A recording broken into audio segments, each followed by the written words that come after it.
Okay, ready for a sound check? Anyone got a sound check? We Oh, got a I few. can hear you. Does that count? no, it doesn't. Sorry. No. It says we have 4 watching. Yeah. Yeah. Okay. And They may not be it's a minute actively or two watching early. at the moment. I wonder why it has that big delay from the time.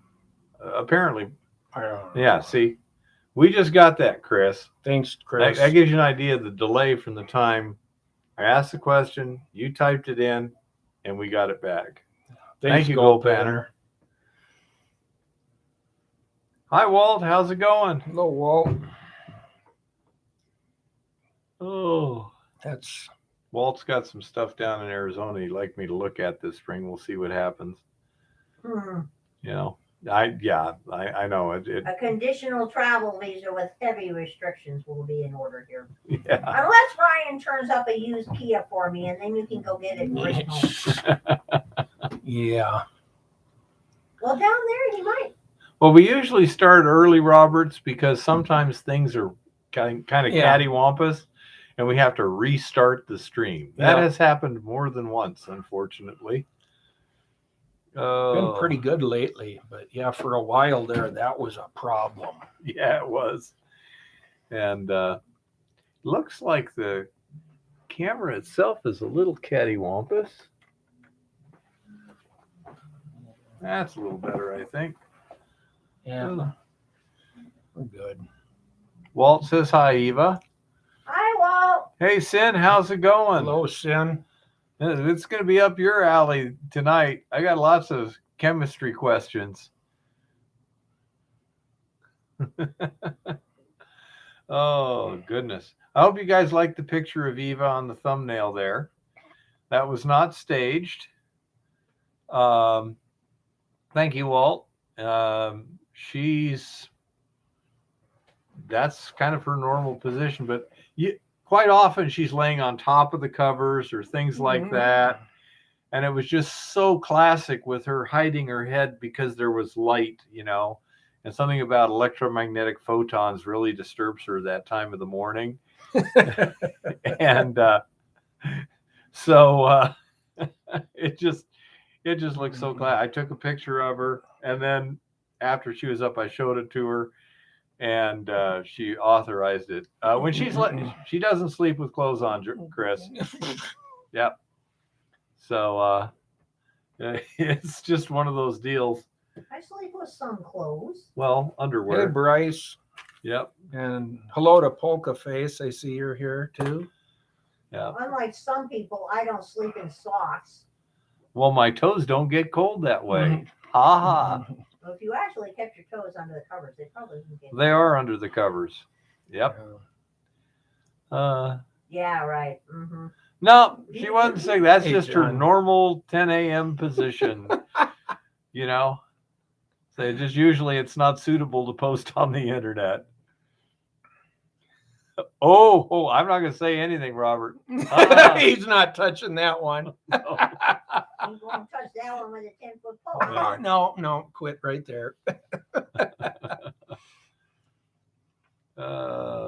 So anyhow, probably got more people showing up almost by the minute. Yeah, they're coming. Yeah. I had fun this week. I was over at Lauren's. Now, Lauren, he's the guy that met me on the causeway a month or two ago. I was fishing, and guy pulls up, and Keith Bowen, Hard Rock University. And that will be, I say, that was interesting, but his lady friend, I don't know if they're just friends or boyfriend, girlfriend, or whatever, but anyhow, his lady friend, Clara, contacted me, and I, have him give me a call and this, that, and the other. And so he's got a shop. It's a 40 by 50 foot shop over there, heated and insulated, big roll up door, MIG, TIG. I've seen it. It looked like a pretty nice shop. Yeah, it's nice. And Gold Panner. And so he's been doing his own stuff on this. He's got a lot of lab equipment and such. And one thing he's going to be, sometime in the not too distant future, we're going to do a video on is microwave furnacing. Gold smelting. Yeah. Yeah, I've seen it. Yeah. Well, he's got the stuff to do it. So we're going to be doing some of that too. And so he's very, very interesting, very friendly, loves doing this kind of stuff and everything. Nice place to work. Got TV and couches if needed. They make excellent food. A good man. Yeah, and a good man cave, huh? And Clara is a great cook. She did something the other day that I've never had happen before. She made green beans that I actually liked. Not that were okay. Mm-hmm. I actually liked them. Huh.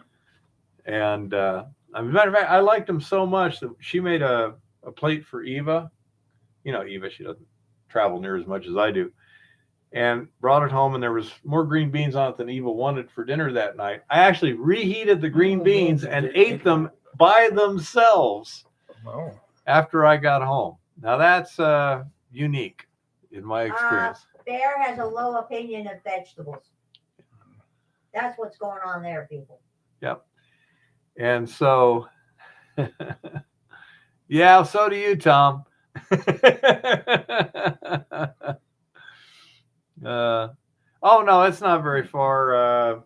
What did you say, about 12 miles? I suppose something like that. It's not too far out there. It's less than 30 minutes. It's about 3 miles through town, then hop on the freeway, then hang a right at Lincoln Road, and another 3 miles or something. Out by the lake. Yeah. Is he on Lake Helena? No, he's just north of that. If you're standing on the causeway and looking north, you can see his place. Okay. So yeah, he's a little ways out there then, but not too bad. So it's not bad at all. And I say it's a really nice place to work, nice people. You know, it works really well. And we had us a bunch of fun this week playing with wet chemistry out there. Now, one thing you didn't see videos on was I also went out to the ranch and did a day of smelting out there. And I've come to a couple conclusions. Number one, and this is a very firm conclusion, my scale is not adequate for what I'm trying to do. When you're trying to weigh beads, you know, of 0.10 of a gram or less, when your accuracy is no better than 1/100 of a gram, there was one, time-wise, probably about the same to get there, maybe a little bit longer, but I don't have to go off-road, you know, down dirt roads to do it. And yeah, exactly, Roberts. And so I am going to get a milligram scale. But there was one bead I had, the last bead I did that day.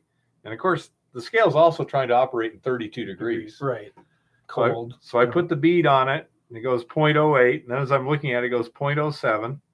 So I picked it up, set it down, 0.07, picked it up, set it down, 0.07, picked it up, set it down, 0.06, picked it up, set it down, 0.05.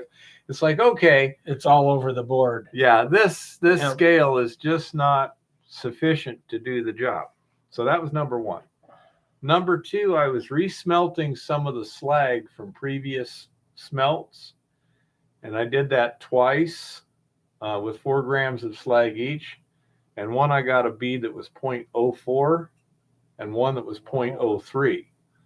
So if that was truly representative of the average losses in the slag, then combined with the error bars on the scale, I'm well within the, I'm already there range. Okay. Right. So I may possibly be in that thing. No, Jeff, I was literally just picking it up and setting it back down again. I mean, I wasn't like taking it out and furnacing. It's just pick it up, set it down, pick it up, set it down. But so may already be there. We've sent off a sample to Hiddle for fire assay. Okay. So we'll get a number there. I also took a sample of the loaded resin. I took 0.4 grams of resin, put it in 40 milliliters of aqua regia, digested it for 3 days, and took that to the local lab this morning so he can assay that solution and see, first of all, does the aqua regia take whatever the gold complex is that's in the resin out of the resin or not? Are you getting division?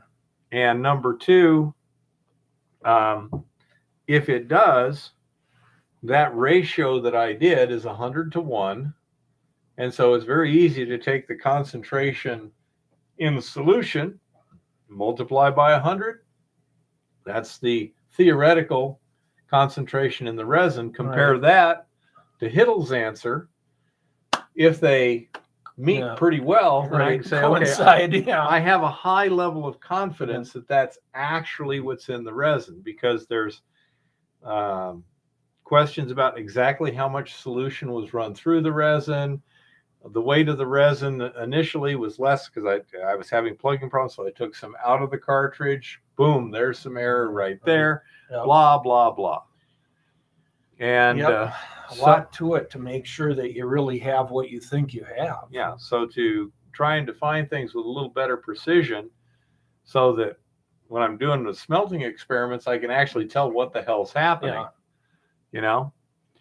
And that would, it would be nice if the aqua regia would do that. Now, Rafael down in Colombia, he took his loaded resin, or some of his loaded resin, digested it with hot aqua regia. It was pure strength aqua regia at 60 degrees C for 6 hours. It turned the resin basically white again, and he then used sodium metabisulfate to precipitate gold out of the aqua regia. And the pictures he sent me, that's gold. Okay, there's no doubt about that. It's not like a black or purple powder. It was flakes of gold. You know. John's got a good question. Okay.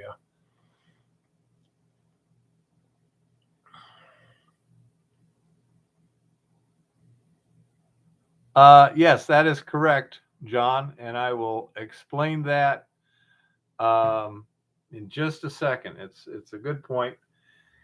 And so where was I? Do you recall exactly where I was? Well, you're getting the gold. Oh yeah, complex. So Rafael says it looks like it stripped the resin. He then ran more solution through the resin. It got dark again. So hi Terry. Hello, Terry. It may very well, David, be doing a good job of stripping the resin in 6 hours at 60 degrees centigrade, which is what, 1.8. About 100. 120, 130, I think, because you got to add 32 there. It's a pretty small number, Yeah, so you need to add like the 30. 135 or So about 130, 140, not even a simmer. Seemed to do a good job of stripping, and then he was able to precipitate. Now, the problem with this system is, as I understand it, to use the sodium metabisulfite to precipitate the gold, you then have to pretty much at least neutralize or partially neutralize the aqua regia. That gets expensive and creates a bunch of waste. Yep. Now, if we could transfer the gold into the MIBK and then do exactly what they're talking about on the comments right now with it, then we might be able to get a very chemically efficient precipitation of the gold. You could also just electrolytically plate the gold out of the aqua regia. That was another one. Now, what was happening with those gold balls? Hey, 1,000. I hope Europe's holding together a little better than we are over here. But anyhow, that's exactly what happened, John. The drop in the bottom is an aqueous, a water solution of stannous chloride. The liquid you see on top is methyl isobutyl ketone, which is, I think of like, it's similar to acetone. Okay, it's a organic solvent. It's not very soluble in water, and it sits on like gasoline would on top of water. So the gold is held tightly by the MIBK. The stannous chloride is confined, being an ionic compound, to the aqueous solution. The only place they can meet is right on that interface. Yeah, pretty good, Argonaut. Very similar. So at that interface, the stannous chloride was precipitating the gold that was held in the MIBK. Now, that MIBK had a lot of gold in it, probably roughly 0.25%, something like that. It's a lot of gold. We found that to get that gold foil look, we originally got it kind of accidentally. You don't want saturated stannous chloride. If you looked at that video, you saw 2 wells that had a black powder and some foil in it, and then you had 2 that were pretty much just foil. One also had some black powder in it. When it first starts precipitating, if you've got too much stannous chloride, it precipitates so fast it forms a powder.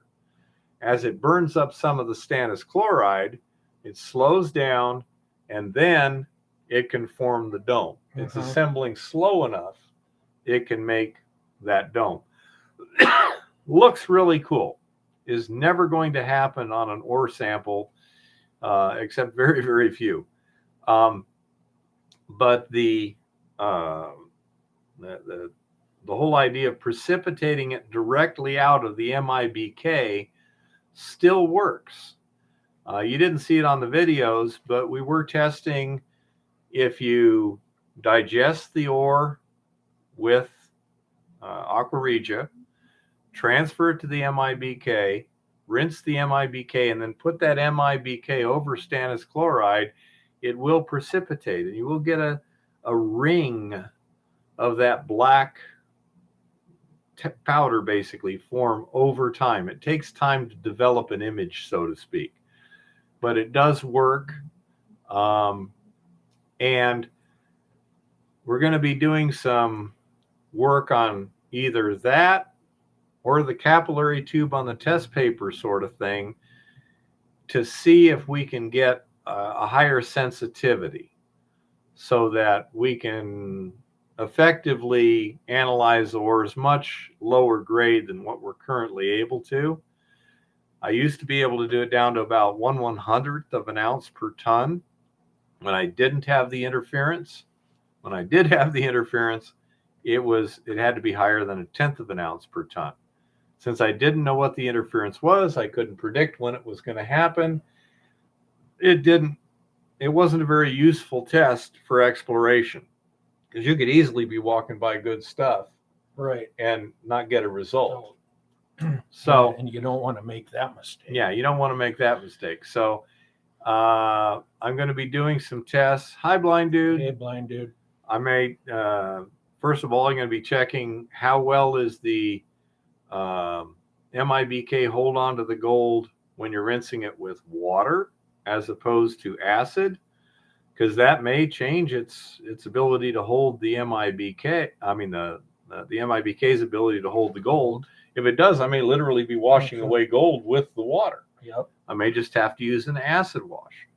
Another one is to pre-treat the ore with an acid to kind of get rid of other stuff that will dissolve, and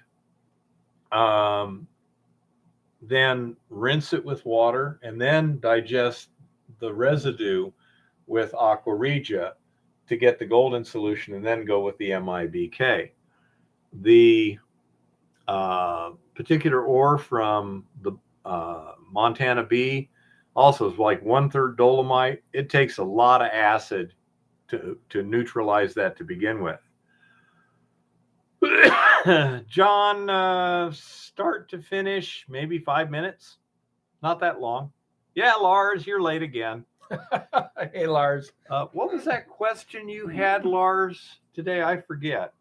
You made a comment, and I said, ask me on the live stream. But anyhow, so plan is to go out there tomorrow afternoon. You're invited, by the way, if you want to come and if you're available. He'd love to see you. Yeah, I'll think about it. Yeah, I have to. I got to figure out what I had planned tomorrow. Yeah.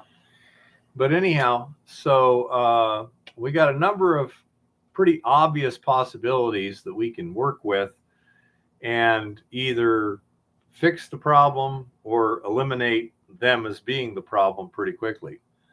Oh, okay. Yeah. Hey, Chris, Lars wants to know where he can get a spot plate. And I liked your spot plate versus Lauren's. The one with the little extra divot in the bottom, those were Lauren's. I like the deeper wells by themselves, but that little divot made it just really hard to clean. Yep, absolutely. It also gives you a change in the slope that under lighting can give you the illusion. It doesn't look of right. A color. Yeah. Chemistry supply. Yeah, I mean, I think they're a fairly common item, Lars, but Chris might just tell you exactly where he got it. I don't know, but I like the spot plates that have a smooth dish in them. Concave. Yeah, if you can get a little deeper divot, but as long as it's smooth, I would go with that. That MIBK kind of likes to crawl up the side and evaporate on the top. You might have seen there was some of those, you could see there was this yellow residue on top or outside of the wells. That never was put there by me. That migrated itself. It climbed out of there somehow. But yeah, a ceramic spot plate. Get as white as you can, smooth bottoms in the divots. And if you've got a one with a deeper divot than the other, I'd go with that as long as it doesn't have that little extra divot in the bottom. Okay. But I say we got a lot of stuff to do there. The Eco Goldex test, exactly, Lars, that we found working. Lauren had a test solution from a previous stuff. He bought a leach solution from a supplier, and it had a test solution with it and this and that. And we tried that test solution, and it actually works substantially faster and more thoroughly than stannous chloride. So we switched to using that test solution for our testing, and it seemed to work on the Eco Goldex directly. As it evaporated, it took time to work and such. But that's what we did. We took 10 drops of Eco Goldex leach solution, no treatment at all. Okay. And added 5 microliters or whatever, I don't know, 0.005 milliliters, because I had the micro pipetter, which is the easiest way to do it, or even just like 1 drop of that test solution. And when it evaporated, we got a result. It didn't happen quickly. Fast. Okay. But it did happen, and as you could see, once you got above 6 or 10 parts per million, it was pretty obvious. It can evaporate. I think almost always has to be at high temperatures. Chris can maybe correct me, or Sin can correct me on that. Definitely at high temperatures it can. But anyhow, so the aqua regia that digests digested the resin, what was loaded using Eco Gold X, could not get it to react. Okay, it's not reacting with that test solution, or with stannous chloride, or with sodium metabisulfite. Okay, or the test Oh, papers. see what you're learning? Yeah. Okay, And that doesn't work. that system that I used with the Aqua Regia digesting the resin with the MIBK on top, again, I have no idea if it's actually going into the MIBK or not. Okay, so it's hard for me to tell if the Aqua Regia that I took to the lab today shows that it's got pretty much all the gold is dissolving into that from the resin. I've got another system working with just chloronitric acid so it doesn't go crazy on us. And that was fun. And it's got MIBK on top also. And so then I could take that MIBK and send it to the lab. Hello, Adam. Hey, Adam. One of these days, you're gonna blow up, And and I will be very annoyed. I would not call myself a chemist. Okay, I know a little chemistry. This is backyard laboratory work, John. Now this here is redneck chemistry. They almost had a bomb the other day out there. But anyhow, David says hi. Nerve gas. David says hi, little. So anyhow, They'll be making nerve gas. I think it feels kind of like what Lavoisier and those chemists in like the 17th century were like. They know enough to get in trouble, but they're not right? sure. Well, that's the They know test. enough to get in trouble. They don't know how to bail themselves out. But anyhow, Accidental. well, right. he's concerned that maybe the MIBK, which is an organic, and if you're dealing with hot nitric acid and stuff, it might nitrate it into something somewhat similar to, say, nitroglycerin. Right. A little unstable. I'm more worried about nerve gas, you know. Yeah. Why? Yeah, right. If you start making fulminate of mercury out of that, Yeah, so would I. But anyhow, so I'll say that looked like such an elegant system. You just put the Aqua Regia in there, put the MIBK on top, Watch let it it work. sure, let it grab the gold here and send it there. And it may actually be doing that. I don't know. I have no clue because I can't test for gold and those things if it comes from the Eco Gold X solution initially. There's some kind of complex, not sure what it is, but it's not gold chloride or it would show up. So anyhow, we have to use more sophisticated equipment than Keith to find that out. So I say it's been a fun week and we've had enough interesting stuff, surprises and excitement to keep it interesting. Unfortunately, in terms of finished, useful processes determined, modest at this point, but we're making, we think we have one, and that's testing the Eco Gold X solution. Hey, Tricky. Hey, And- Tricky. woo! And that's really important Oh, yeah. because when we're running that solution through those resin columns, we need to be able to tell when the resin gets loaded. Yep. And I think this test will allow us to do that reliably and rapidly. Yep. And that's going to be very, very useful. That was an actual goal. I mean, that was one of the things. Right. It appears we've achieved it, but with anything new, you don't know until you've tried it a lot of different times in a lot of different try it and then situations. try it again. Yep. So I think we got one down, a couple to go. But it's been pretty fun. If we can get the Eco Gold X just to go into the Aqua Regia, then we've got something that we can electroplate out. That's something we can have. And if it can go into the MIBK, then we should be able to precipitate it somehow. Don't know how, but there's lots of options we haven't tried yet. Or we could just vacuum distill or even heat distill the MIBK. We'd have to be careful because it's a flammable liquid, but it would be technologically no more real complicated than distilling alcohol, with the residue being some kind of gold complex that you could theoretically smelt. 1000's got a note there. Okay.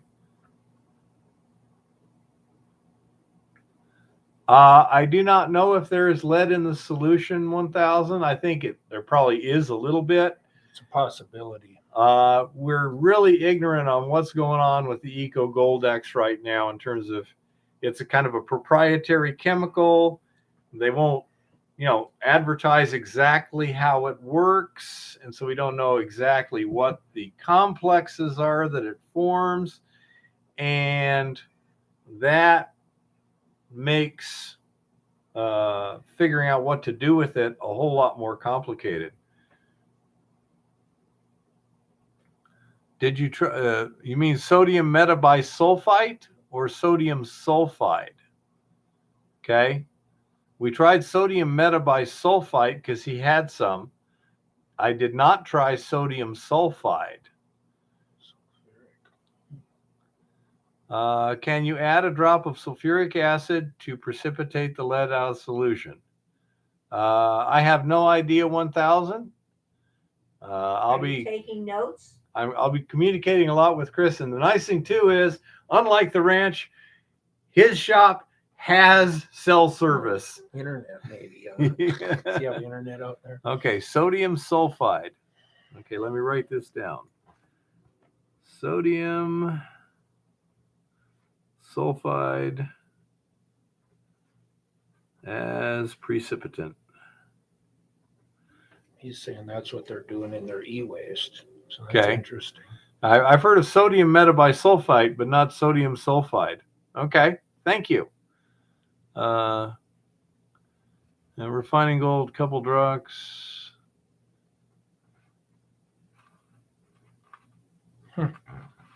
Okay. So, John, you're saying that a couple drops of sulfuric will drop out lead. Okay. Try a little sulfuric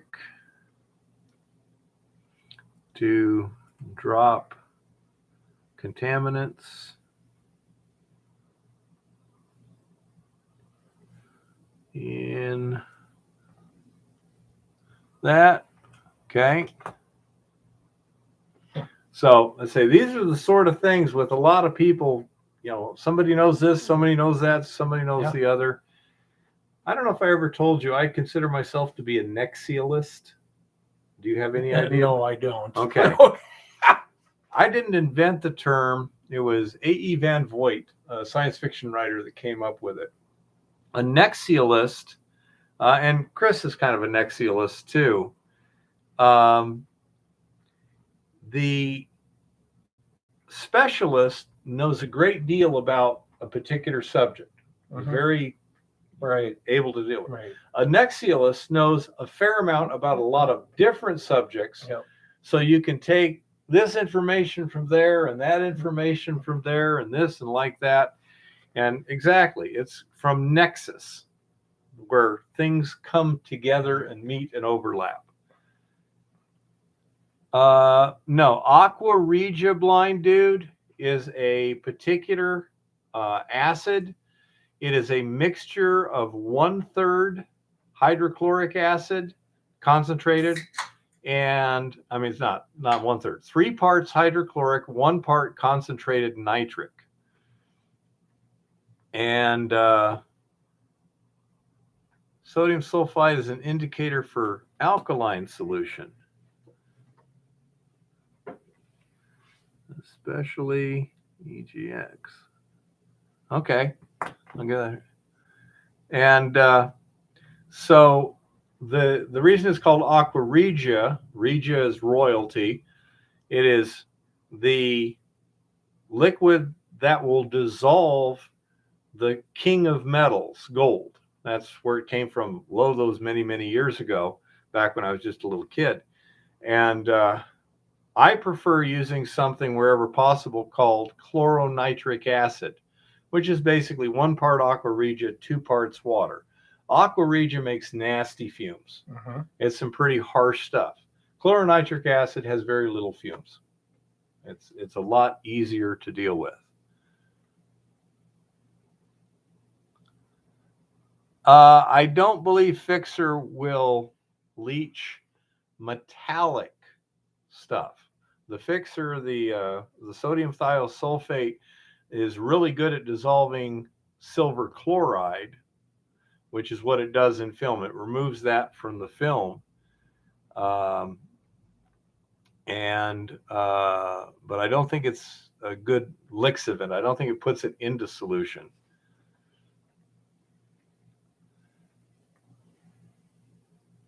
Let's see. Okay, some catalytic help. Yeah, because that's the thiosulfate is one of the things they put in the Eco Goldex. And I think there's some other stuff there too, but just by itself, not so much. Correctly, Tricky. I really don't like dealing with aqua regia because it's nasty fuming stuff. But chloronitric acid, just hang on, I'll show you what I mean.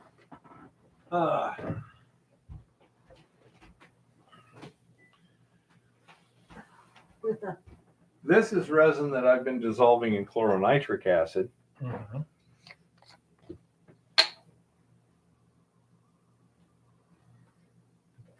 Yeah, See, that's that's right. You less make than the a house glass smell of- like a bad That's less laboratory. than the chlorine in that drinking water. What's his name? Lauren is building a fume hood out there too. Yeah. I've already got one out at the ranch, but we're building one out at the shop. Okay. So anyhow, that's what chloronitric acid looks like. It's much nicer to deal with, and it will dissolve gold rapidly. Not quite as aggressively as aqua regia, but those many years ago when I was making my own standard for working on this spot test, I ordered a 1 gram ingot from a jewelry company. Okay. And then dissolved that in chloronitric acid of known amount to, And then it started playing. yeah, and then diluted from there. Right. It took it less than 30 minutes Wow. and it was For a dissolved. gram. Yeah, for a gram. Now, mind you, it's a flat, so Right. it's right. more like a wafer. Right. It's But a nevertheless, it just chewed it right little- up. ate it right up.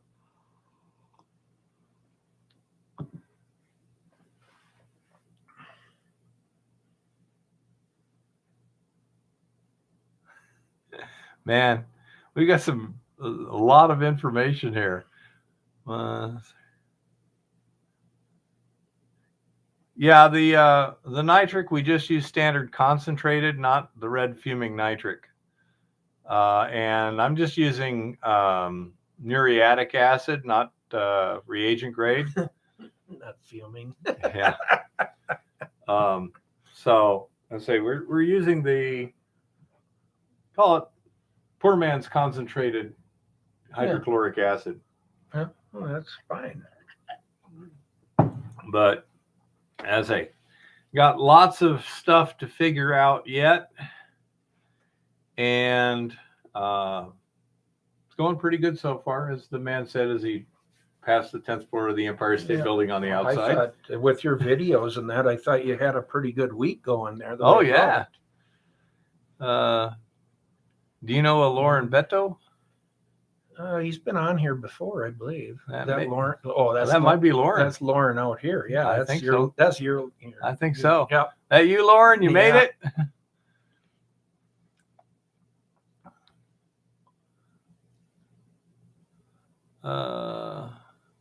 You get, I think you could probably bubble sulfur dioxide through it too, but yeah.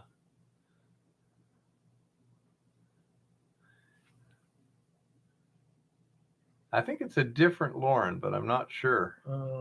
Hey, Lauren, are you the one out there by the causeway, or is this somebody else? It's got to be him. Well, I think it was an answer to my question about having internet out there in the shop. okay, could be. I don't recall that as his last name, but anyhow, No, that's doesn't mean that's his online screen name. yeah, probably.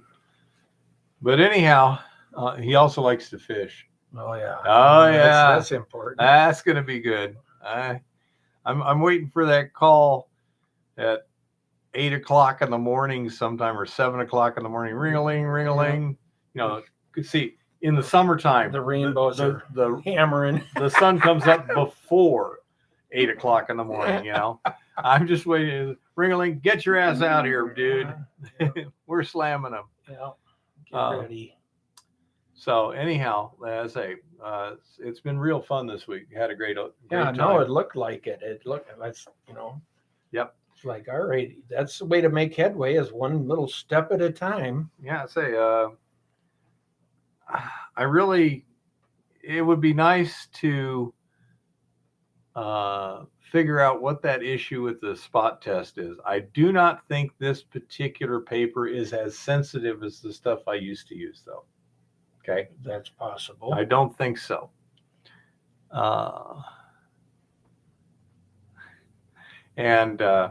So that's going to decrease the sensitivity to some extent. We also tried making our own test paper out of stannous chloride solution and drying the test paper and stuff and things like that.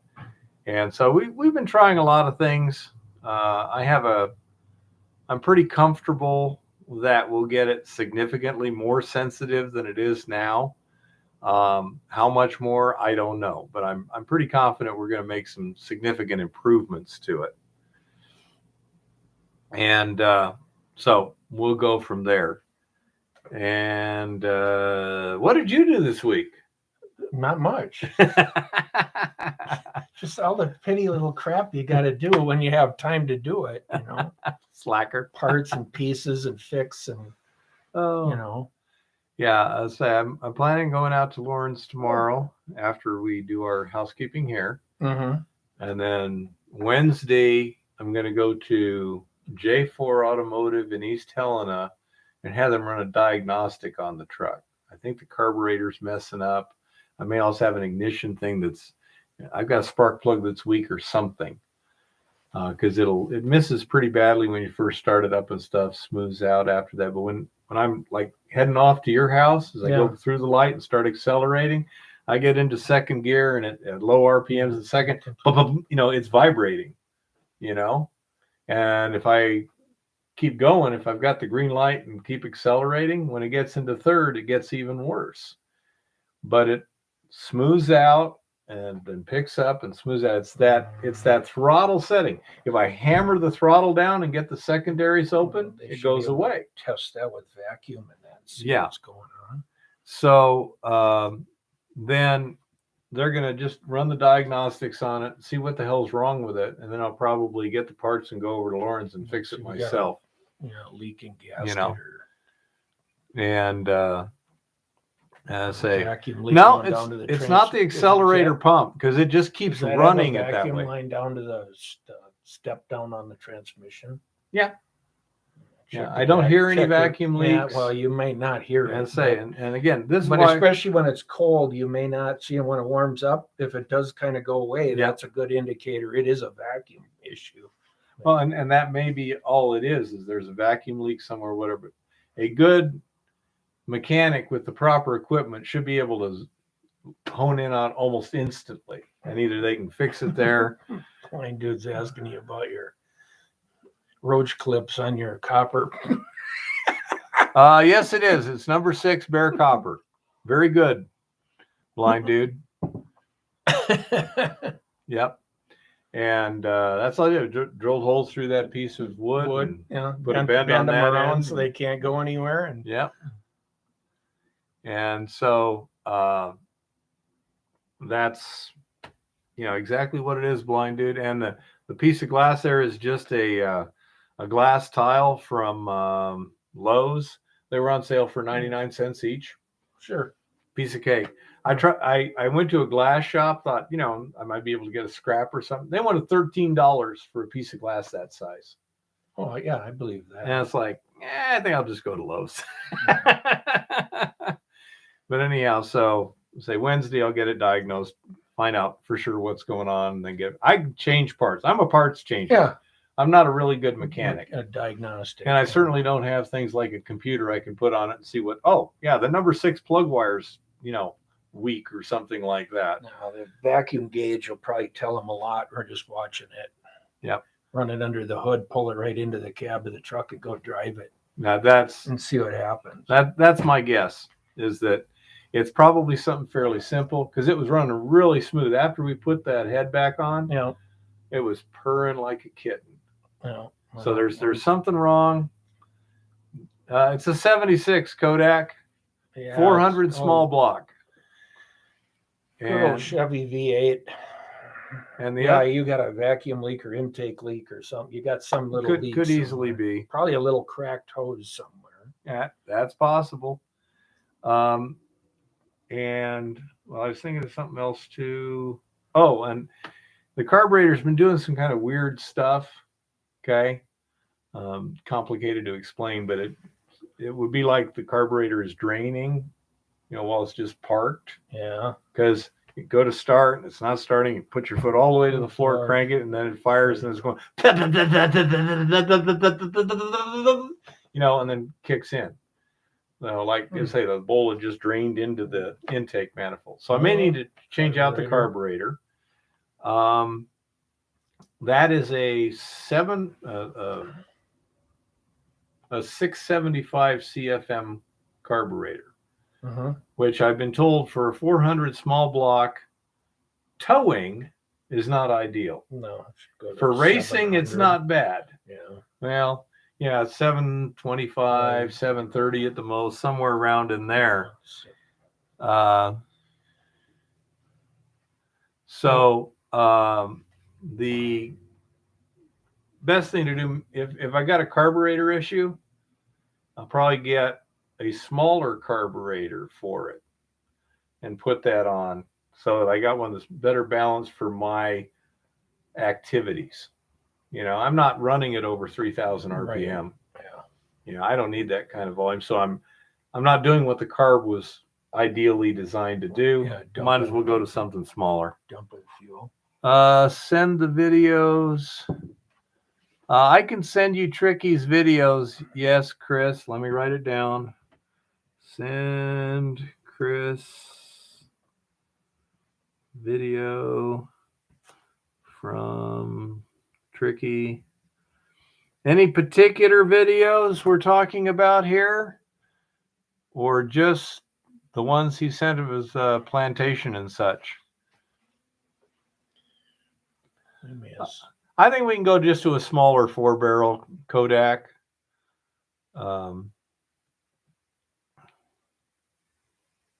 That's what I'm thinking, Roberts. Say somewhere around 600 to 635 in that range.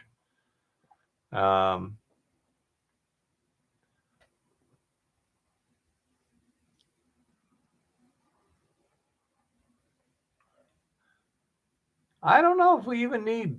We'll see what happens here. Again, that's where I go to the experts, because I can change the parts if I know what needs to be changed and how to do it. What needs to be done. Oh no, yeah, they're all over the place right now. Well, Chinese mainly parts. they're all over the Pacific Ocean. Yeah. Yeah, I say I just don't know, Chris. That's for people that are more knowledgeable than I, with better. Oh, the Y valve. Okay, got it, Tricky. And so as I figured, I'll just take it to an expert. Yeah. They That's can the sit best there, thing to and do. again, They for can- $50 to $150, they can diagnose everything. That's the price I've given. Diagnose will be between 50 and 150, no more than 150 to figure out what's going on. And It's a good deal. yeah. The other problem, Roberts, is if you try and go to a store nowadays, and get the rebuild kit for a 76 Chevrolet 400 cubic inch V8 with a 4-barrel carburetor, you'll get a rebuild kit for a Rochester carburetor. This is an Edelbrock. And well, there's a lot of ways to go. But yeah, that makes sense. I would fix Argonaut. what you have if you can get the rebuild kit and whatever gaskets. And Yeah, I mean, Just do like it. Argonaut said, Yeah. he used to 750. That's way Yep. too big. 600 was snappy. It's getting the right balance. I used to take my small V8s and change out the intake manifold back to 2-barrel and put 2-barrel on. You had way more power faster, and their fuel mileage went up. Yeah. And get rid of the 4. Just throw them 4 barrels right in the garbage can. That would be pretty good. It worked on every one I ever did. I'm sure it is, Robert. They were snappier and pulled better with the 2-barrel. Yeah.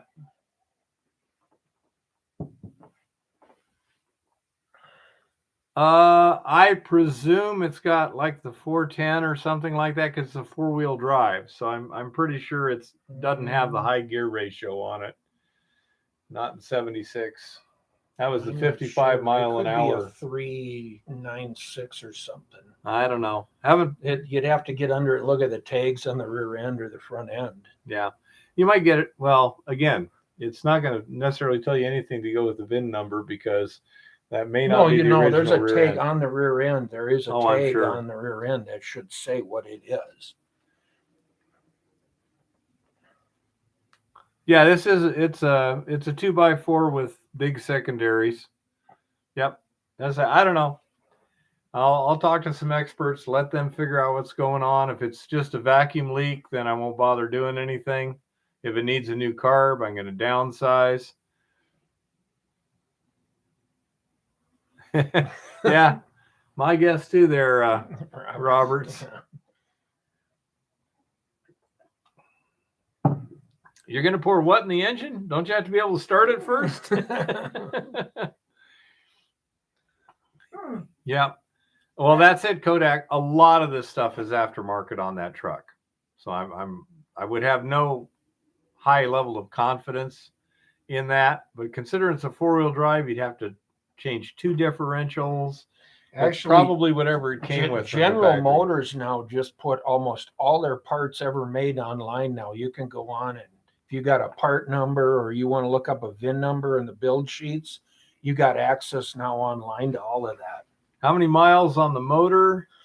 Well, let's see. Is that from the original rebuild, when we replaced the pistons, or when we just did the head gasket? Probably, well, the rebuild, probably. The head gaskets were just because they got loose. The rebuild, They stretched. we probably got 40,000 on it. The pistons, about 10. And the head gasket we put on, that was last fall. Yeah, it wasn't that long ago. What was it, September? I don't remember. I think it now, was but yeah, around something September. Like that. I don't know. Yeah. So it's got like 50,000 at the most, I would think, on that engine. So it should be in pretty good shape. It runs strong too. It runs good. And when we changed the pistons, we replaced the rod bearings because we had to take them out anyway. Yeah. So we put a new set of rod bearings in while we were at it. Sure. It was what, like $25 that or something? thing ran smooth and quiet, and it's like that's a good engine. Yeah. I don't think there's anything wrong internally. No, I'd like to keep it that way. It sounds like you've got a fuel or a vacuum issue, one or the other. Yeah. And that's my guess. But again, it's beyond my ability to reliably diagnose it. So I'll spend a few bucks, have somebody who knows what he's doing. Yeah. A good carburetor guy will have that dialed right in. Yeah. And say they can try adjusting the carburetor. If it won't adjust, then they'll know, okay, this thing's got issues. And voila, go from there. So, yep, I will get it fixed. We put the carburetor on last summer, so I'm pretty sure I can take it off and put it on again with a different one if needed. Get a little practice. Yeah, geez. Yeah, John, that's a problem. Yeah, that's it, John. And the people at the parts store have no idea. Not too long ago, I went to the parts store. Probably not. Those are new. Fuel pump, yeah, that's working okay. I've got a fuel filter on the engine. It's got plenty of fuel in it. I mean, there's no air bubbles or nothing. And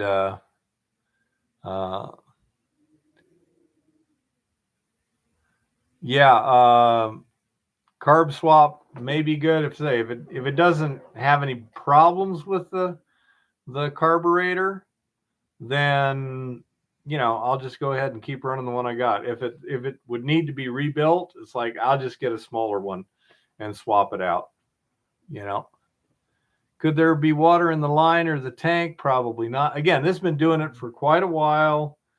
Doesn't change with fuel tanks, tanks of fuel. This I've tried putting premium in it just for jollies. Nah, it doesn't even vary. So yep. And I say we'll have the guys with all the tools look at it, and they'll tell me what exactly is wrong. As everyone here can see, there's a lot of things it could be. Most of them are relatively simple to fix, but since you got so many possibilities, you need somebody with all the tools. Yeah, air filter's good. In the fuel filter's good. You can see it. Yeah, it's up on top of the engine. Yeah, so I don't think it's a problem getting delivery of fuel to the carburetor, and I know what that feels like. If there's a fuel delivery problem, I had a plugged fuel filter not too long ago, and we were climbing McDonald Pass, taking Eva to Missoula. Yeah, it didn't quite work like planned. I had to back off, put it in second, and just keep it at about half throttle to get over the pass. Yeah. We're headed for a doctor's appointment. I didn't have time to mess around. So I just cruising down the freeway at about 55 and third and not worrying about it. But boy, if I tried to go faster than that, tip, more fuel and it wouldn't do it. Yeah, it would let you know. I know what fuel starvation feels like. It ain't fuel starvation. When it's missing and you open up your secondaries, put your foot to the throttle and kick it down a gear and it smooths right out, that's not fuel starvation. No, that's built. Either you're pulling your vacuum up higher, because of the leak. Well, actually, you're not pulling your vacuum higher with an open throttle setting. You're reducing your manifold vacuum. With the increase in your RPMs, you'll pull that vacuum some though. Yeah, but you're also diluting it a lot more. Oh, yeah, you are pulling a lot more air through there. Yeah, that could make sense. Or you're overriding that leak at that point.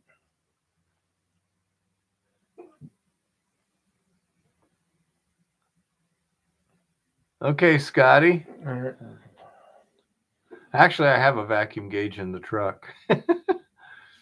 So, I say it's one of those things I just figured, screw it, let them check it out. Yeah. I also have a tendency to have spark plug wire issues on that because the manifolds get too hot. See, and that was my other thought is maybe you have one spark plug wire that's starting to. Because some of those, I got to where I wouldn't even buy graphite wires anymore. I'd put real copper, just like a farm tractor, put real solid wires back on them. Yeah. Then you don't have that problem anymore. They'll run for years. But them frickin' graphite, filament wires, they'll only last till they start to short out. And if they find an easier path, it's, they're shooting spark out on the manifold or something else. Yeah. Don't see any sparking. Have I checked my rotor lately? No. We put new rotor and cap on it when we did that thing. I don't think so. I think they were pretty new. Yeah, they were in good shape this summer. Yeah. So last summer we did, Chris. Yeah, opening the cap and looking for any corrosion might be a good idea. They can get a little stuff on them. Oh, by the way, if you want to really screw somebody up, take off their distributor cap, take a pencil, and either draw a line from one of the spark plug terminals to the bottom, or else from the center terminal to the bottom. If you just want the car not to start from the center terminal, if you want it to miss, just do the other. because it's not visible. Yeah, in the old days, John, that's how we did it. Yeah, turn the AM radio on, and if it's missing, spark plugs or something, you pretty much hear it on the radio. Well, Yeah. it's not missing it at once it warms up and you're just idling through town and stuff. Not a problem. It's only when you got that intermediate Load, throttle setting. yeah. That's why I think. But yeah, a vacuum leak would do the same thing. Yeah. Yeah, no, that's possible. Yeah. Anyway. Yeah, I say a good mechanic It'll is be gonna fixed. go over it, and then he can tell me what I need to do, and I'll just get her done. I got a shop to work in now, Yeah, man. that's kind of nice. Yeah, Yeah, compared to out here in the cold. when I was changing that fuel filter and stuff out. Let's see, I'm laying on ice Oh yeah, in the underneath yard the here. truck Yeah. and getting gasoline on me. Oh, that was fun. Not. Yeah. Yeah. So anyhow, let's say we'll have somebody look it over very carefully. I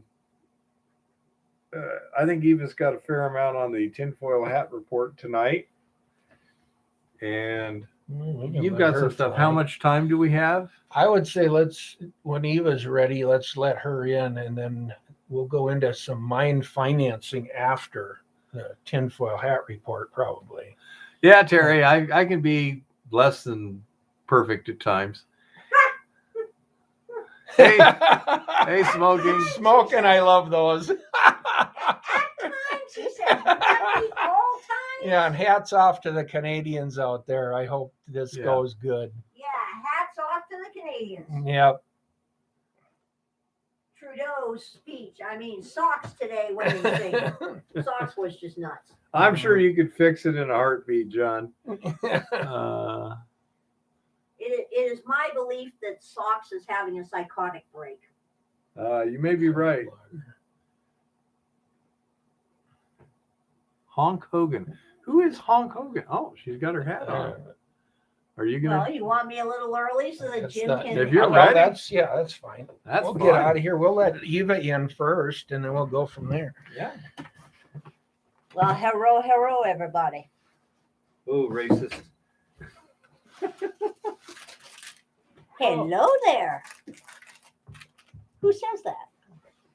Hello? Hello there. That British guy, Jeff. Jeff, whatever his name is. Yeah. Hello there. Well, it should be noted that it seems that the Fed may have decided to actually raise interest rates at some point, and people are a little annoyed with this. I've been doing a lot of digging, and I have more digging to do because a lot of the reactions out there are to be absolutely expected at this point.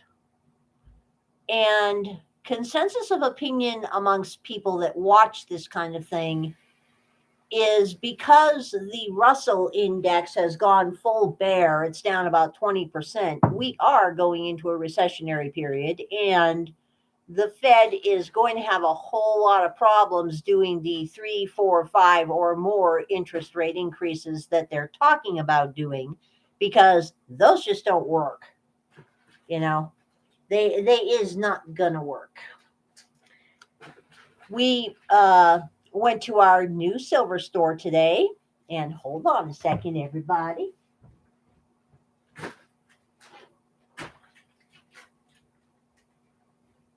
Helena finally has a gold and silver store called Grizzly Gold and Silver, and they're related to one that's in Missoula. The premiums are right about standard for the area. I mean, nothing's fantastic.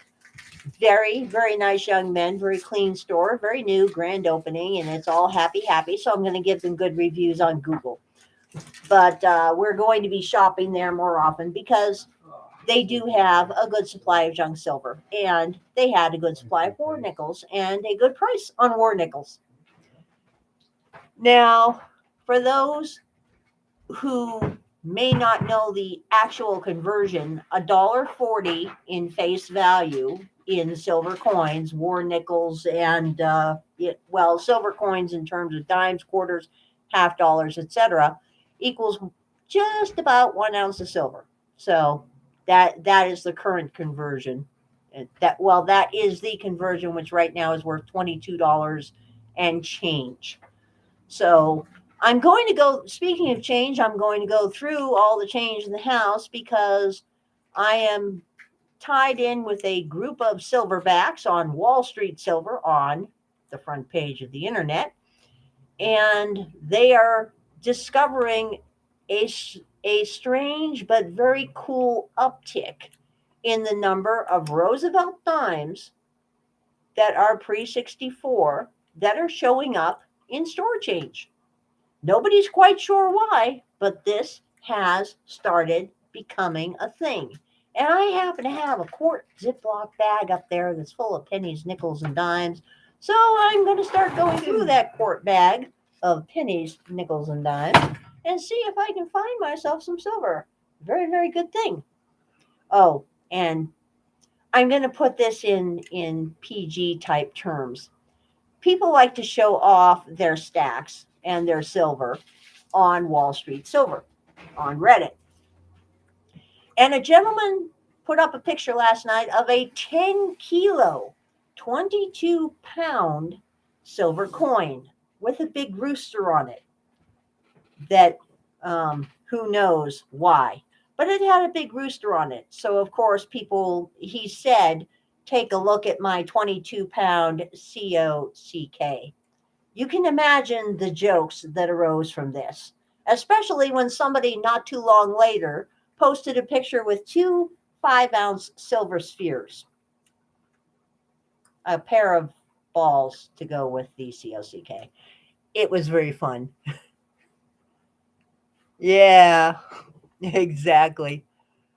I'm not sure where they're coming from. Old folks' estates is one possibility. Another thing people thought of is that, a lot of people have been raiding change jars that they've had around for years. No idea where they're coming from, but there has been a definite uptick. People are finding, even in rolls of dimes that they got, that they had rolled up a couple of years ago that they were going to turn into the bank. They open them up, they look through, and they're finding 1 or 2 dimes. One guy found 17 dimes, Roosevelt dimes, that were pre 64 in a quart jar that he had been building up for like 3 or 4 years, spare change that he got here, there, and everywhere. So, hey, that's a good thing. So, in another note, people are beginning to save nickels now. Why? Because nickel is on a huge rally. Nickel is up about 400%. And it's predicted that nickel will be on this rally multi-year. Now, just so you know, your standard modern nickel is made of cupro-nickel. It is 75% copper, 25% nickel.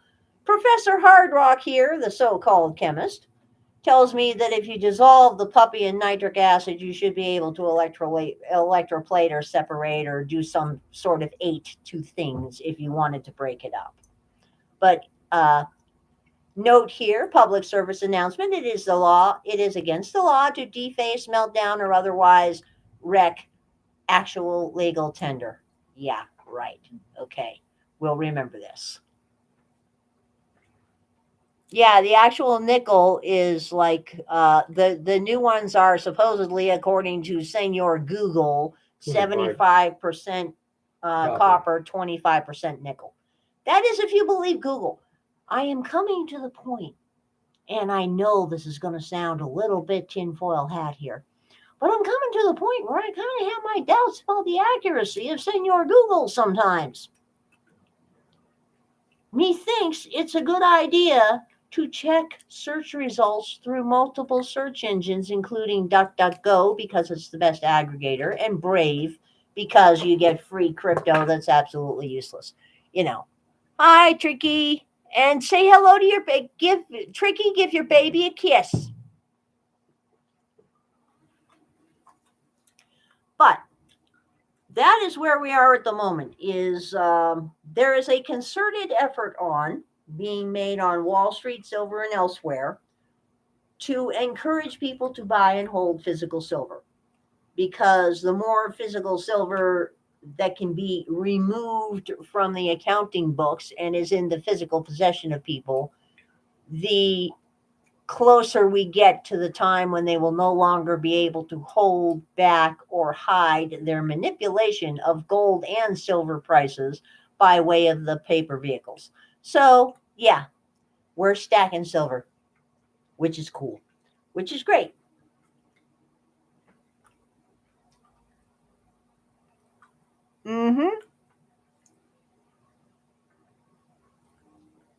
So let's see if there's anything good in the mining news. Well, British Columbia, of all places, saw a near record spend on mineral exploration in 2021. Mineral exploration in British Columbia hit new heights in 2021 with a near record $660 million Canadian spent, according to the BC Geological Survey. More than half the spending was in advanced exploration by mining companies flush with cash from high commodity prices. The record was 2012, when 680 Canadian million was spent on mineral exploration in BC. The estimated production value of mining output in 2021 from BC was 7.3 billion Canadian, a 5.3 billion increase over 2020. Good job, Canada. Very good.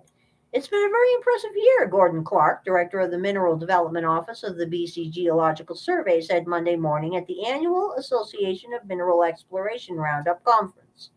Mining and exploration programs reached new heights in 2021.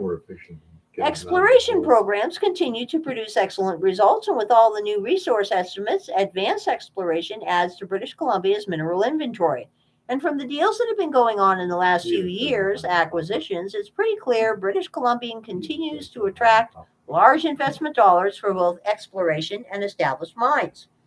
Notable acquisitions in 2021 included Newcrest Mining, recent 3.5 billion Canadian offer to buy the Bruce Jack mine. High commodity prices have given mining companies the cash to increase their advanced exploration activities. Sometimes more advanced exploration is carried out because money's available. Money's available, so people are working on increasing resource estimates and doing more drilling. Metallurgical coal prices in particular have been strong. In January 2021, steel-making coal prices were $140 per ton and hit US $408 in December, and currently sits at about 350 Canadian per ton. While the most of the exploration has been focused on BC's traditional commodities, copper, gold, and metallurgical coal, there's also been some notable exploration spending in nickel and rare earths.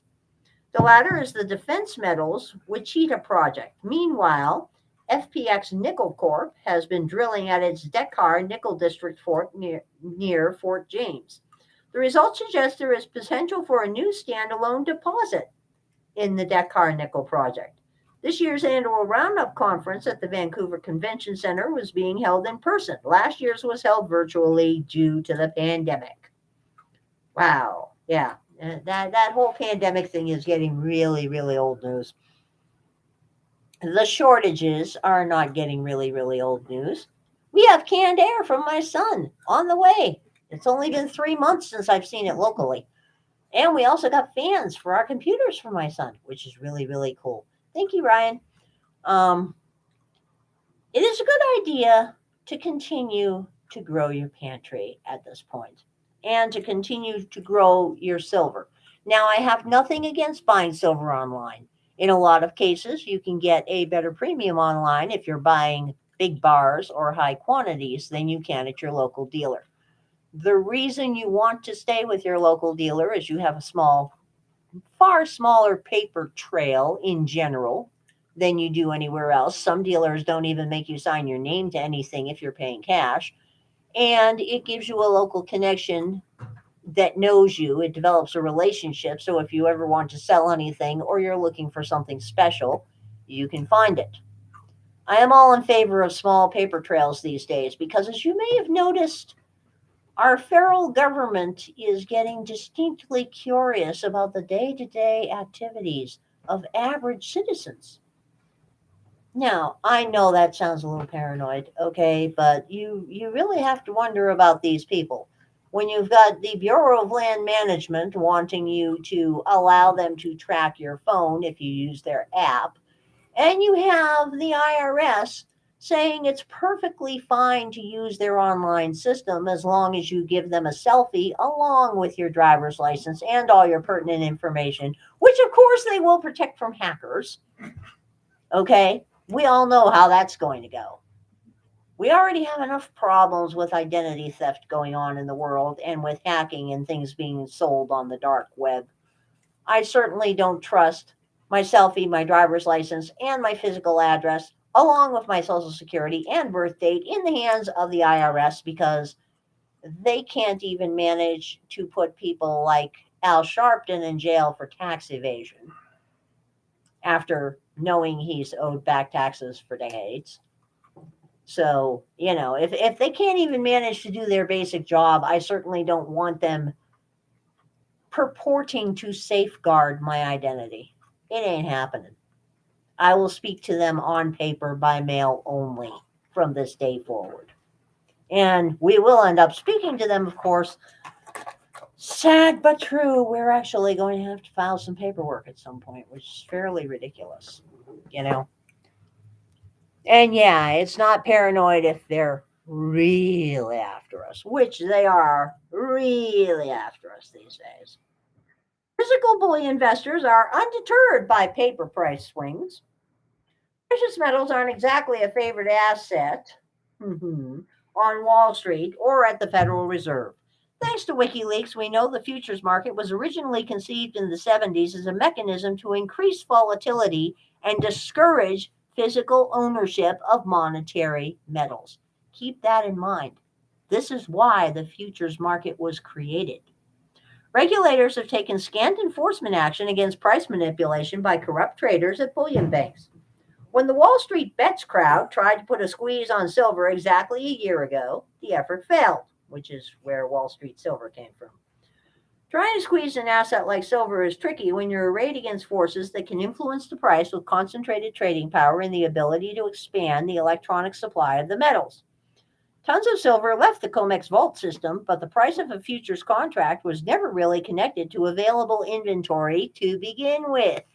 Another point that should be remembered here. The price action in silver feels as if the bullion banks have been trying to show everyone who's in charge. Speculators who bought silver expecting explosive short-term gains like those associated with GameStop are undoubtedly disappointed.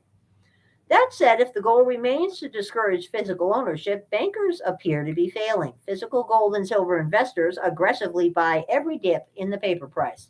Americans are buying physical silver as a hedge against uncertainty, and uncertainty is still on the rise. They care less about price action and more about moving some assets out of bubbly stock markets and rapidly devaluing cash. They want assets which do well in times of extreme turbulence and whose value can never hit zero. Banks and government officials are perhaps learning there comes a point when physical demand can no longer be controlled through price. Wow. I don't think they're learning, but they're at least pretending to. Falling trust and declining confidence become dominant forces in times like these. Price action, which is contrary to market fundamentals, only exacerbates the problem for the powers that be. Yeah.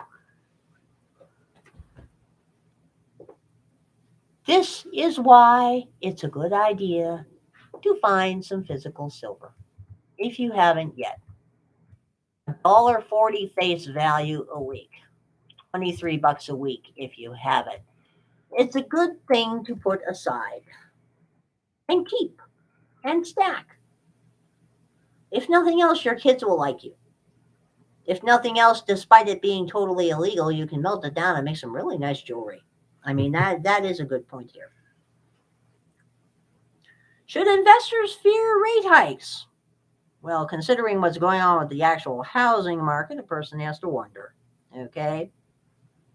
Let's see if we can get this thing to behave so that I can actually read what I'm trying to read. It doesn't want to behave very well right now. There we go.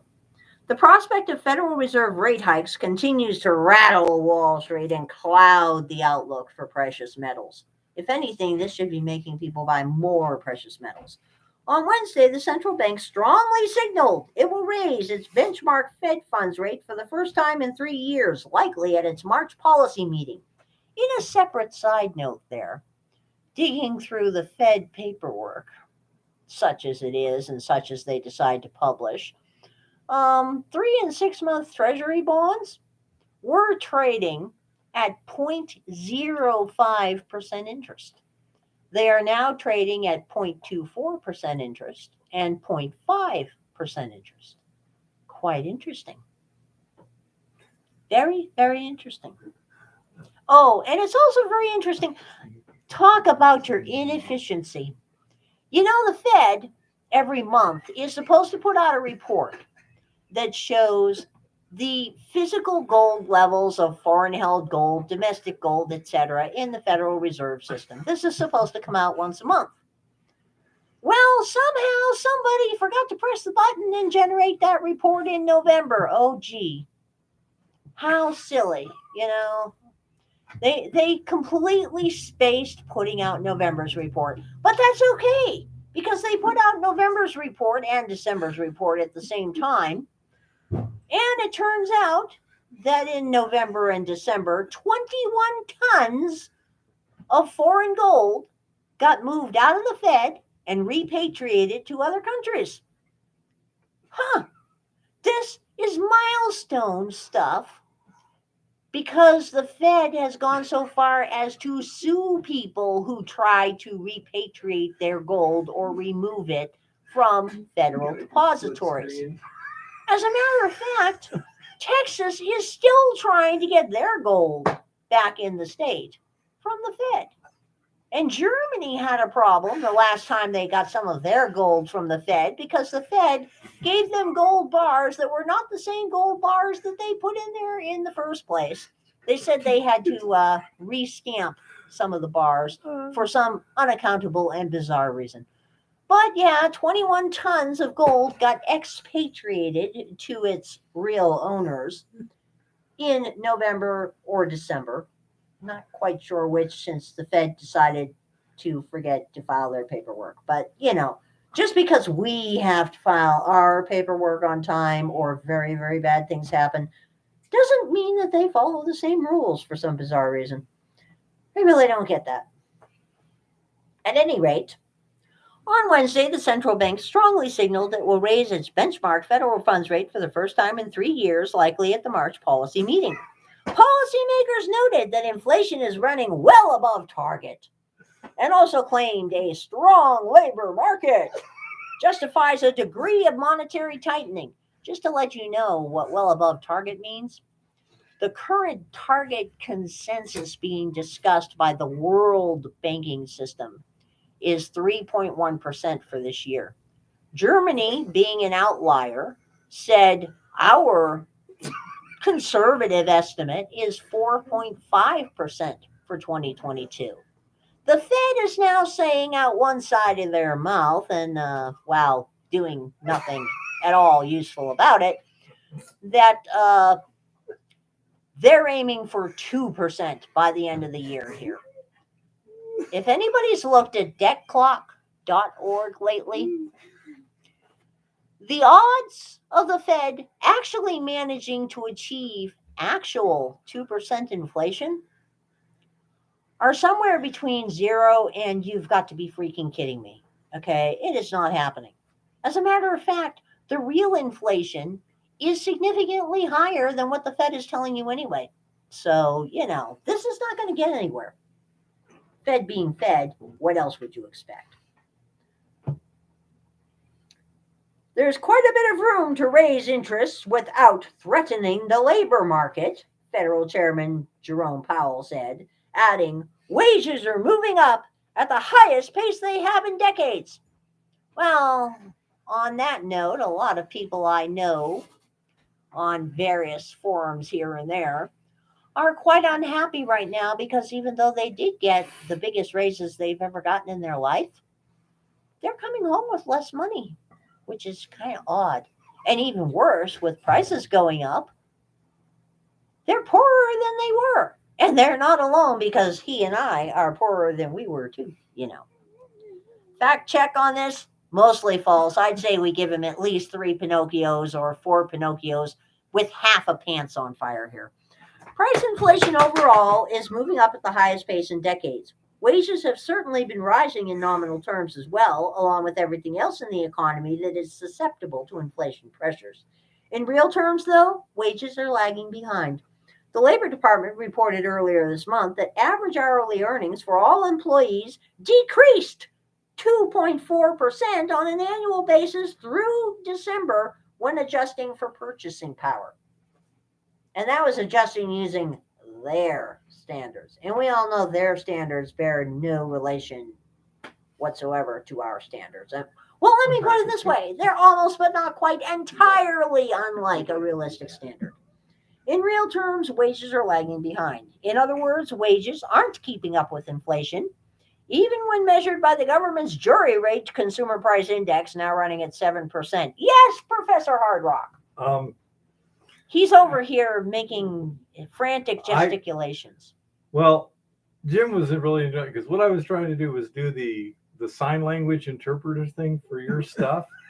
And Jim seemed to find it amusing. So my question is, does anyone else want to see the sign language interpretation? Yes, they want to see it. Stand behind me and stand behind me and do charades here. Split screen for this at some point. It's too funny. I need a little room for this. Let's see if I can pull this off, folks. This is totally impromptu, unpracticed. Yeah, here's the sign language for those people who can't understand it. Officials in Washington who insist things are looking up in the economy just don't get it, or in many cases are deliberately misleading, like Little Red Lying Hood in some press conference today. You would not have believed what she was saying about unemployment. Okay, look it up. I have no words. Okay. Ordinary Americans, however, do get it. They know they're losing out on inflation. In fact, 61% of Americans say their family incomes are falling behind their cost of living, according to an NBC News poll. Only 7% say their incomes are rising faster than inflation. Moreover, 72% of Americans say the country is headed in the wrong direction. Wow. The other 28% must be living under a rock. Okay. That's one of the gloomiest social mood readings ever recorded in the history of such polling. The small group of elites who are prospering is starting to grow restless as well amid the recent sharp downturn in stocks. Some investors had hoped the recent bout of stock market selling would prompt the Fed to strike a more dovish tone. In recent years, the Wall Street tantrums have caused the central bank to back off on tightening and unleashing more stimulus. But the gap between inflation and the Fed funds rate is currently the largest on record. Central bankers would lose whatever inflation-fighting credibility they still have left were they not to start rate hikes this year. But a single rate hike or even several would not entail a fundamental departure from a loose monetary policy. Officials would have to be willing to hike nominal rates over and above the inflation rate of 7+% in order to be tight in any meaningful sense. Ooh, figure the odds. We may end up with not only Jimmy Carter level inflation, but Jimmy Carter level interest rates. Yeah, the peanut gallery is happy. Right. Neither Wall Street investment banks nor Washington, D.C. politicians would stand for having their borrowing costs jacked up 7% at this time. The elites would stage a monetary coup to restore loose money where the Fed stopped doing their bidding. But it won't come down to that, of course. The Fed will do whatever it takes to please the banking clients and shareholders, even if that means suppressing interest rates in perpetuity, buying up trillions of dollars in government and corporate bonds, and ultimately wrecking the value of currency. Savvy investors are positioning themselves for the unintended consequences to come. Those consequences are not unintended. We all know this. Nobody is this stupid this consistently. You would think to what people are saying. First, the high-flying innovation theme stocks broke down into bear markets. Then the small capitalization Russell 2000 stocks erased all their gains from last year. Next, the S&P 500 and Dow Jones Industrials go from correction to collapse when measured against real assets such as gold. Although gold and silver have yet to post big gains in this environment, they're significantly outperforming the stock market so far this year. This nascent trend may have legs against a backdrop of high inflation and deeply negative social mood. Combined with persistently negative interest rates, it's a nearly ideal scenario for a major precious metals bull market to play out. Although there are potential roadblocks ahead for gold and silver investors, the Fed is unlikely to be one of them anytime soon. History shows the early stages of Fed hiking campaigns tend to be favorable for precious metal appreciation. The bottom line is investors who are well positioned in hard assets shouldn't fear the Fed. Those who cling exclusively to dollar-denominated financial assets, though, should be very, very afraid. Be very, very afraid, yeah. Very, very, very afraid. And though I'm not going to read anything because they'd all get us banned from YouTube, Zero Hedge reports that Nancy Pelosi's son becomes the subject of a 6th FBI investigation. Inflation in the great bull market, the cycles are turning and a major inflection point is here.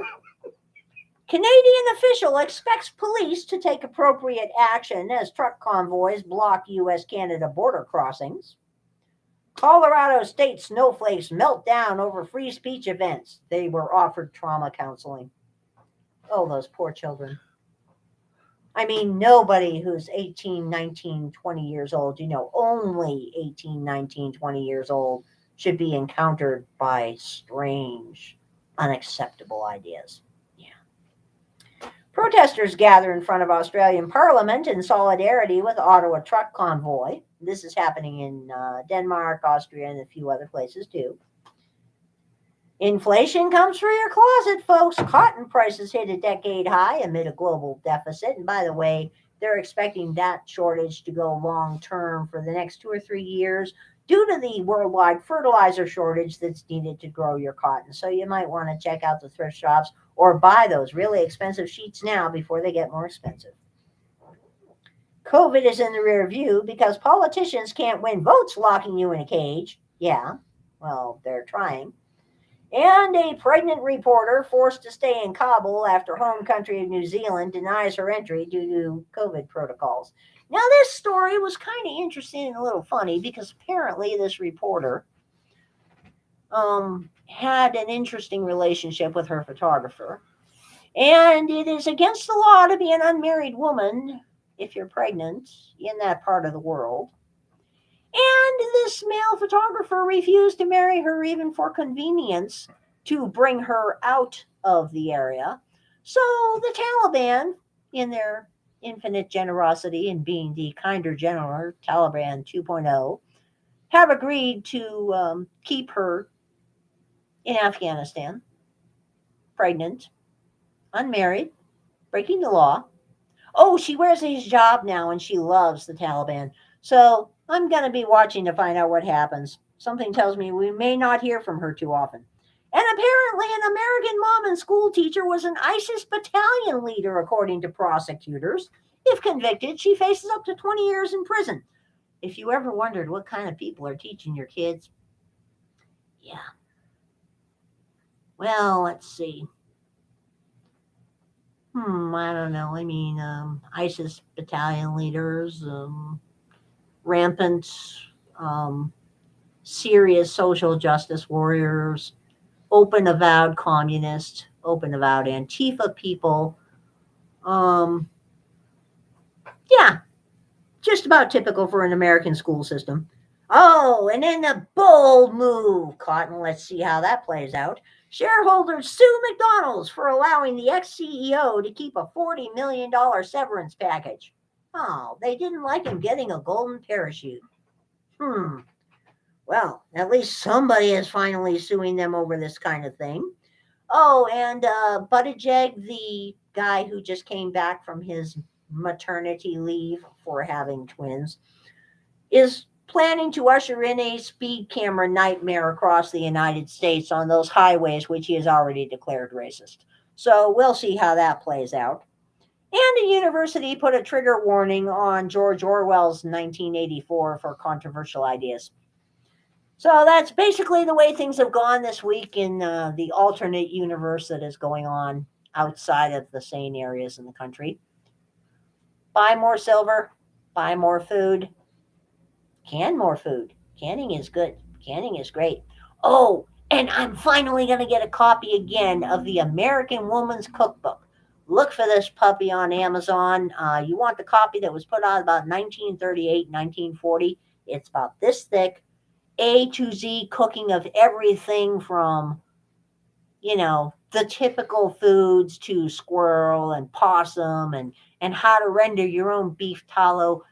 It is stellar. It's the cookbook I learned to cook by from my grandmother when I was a little girl, and my copy disappeared somewhere, but I'm getting a new one, so yay. Anyway, bye-bye.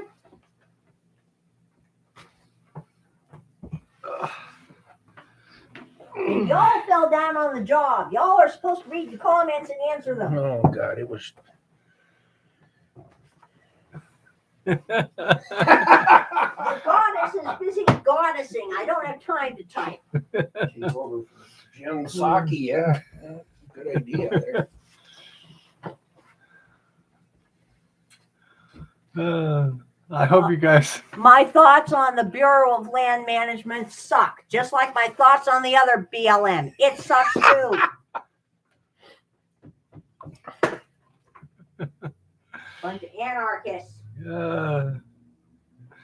You're welcome, Adam. I just started on that, and poor Jim was just I couldn't help but laugh because Keith's over in the background off camera doing his miming and his hand stuff, and I had to laugh. It was too damn funny.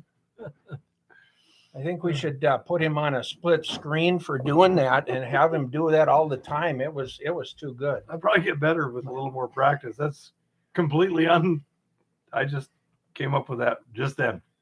Well, it's not easy to do the sign language for an extemporaneous speech. Well, if it was not extemporaneous sign language too, that's the hard part. It was too funny. Yeah, exactly, Adam. That's what she was thinking would be, Jim was thinking would be hilarious. Yeah, a little window. Yeah, put him on a split screen, little window in the corner, and let him. It'd be more fun to listen to Eva and watch Keith. Yeah. As I don't distract too much, but let us know if you want me to do that again in the future too. I'm sure I can get better with a little practice. Oh, but yeah, that was kind of fun.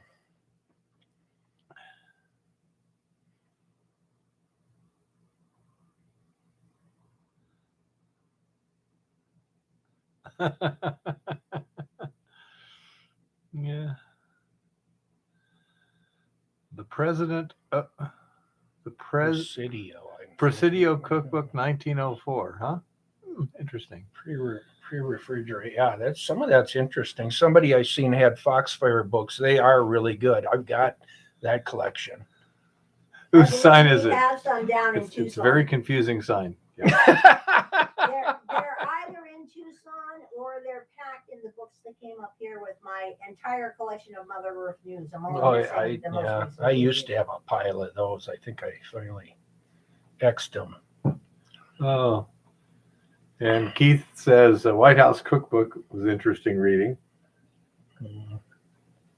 Yeah, but does it tell you how to clean and fricassee a possum? That's the question. Yeah.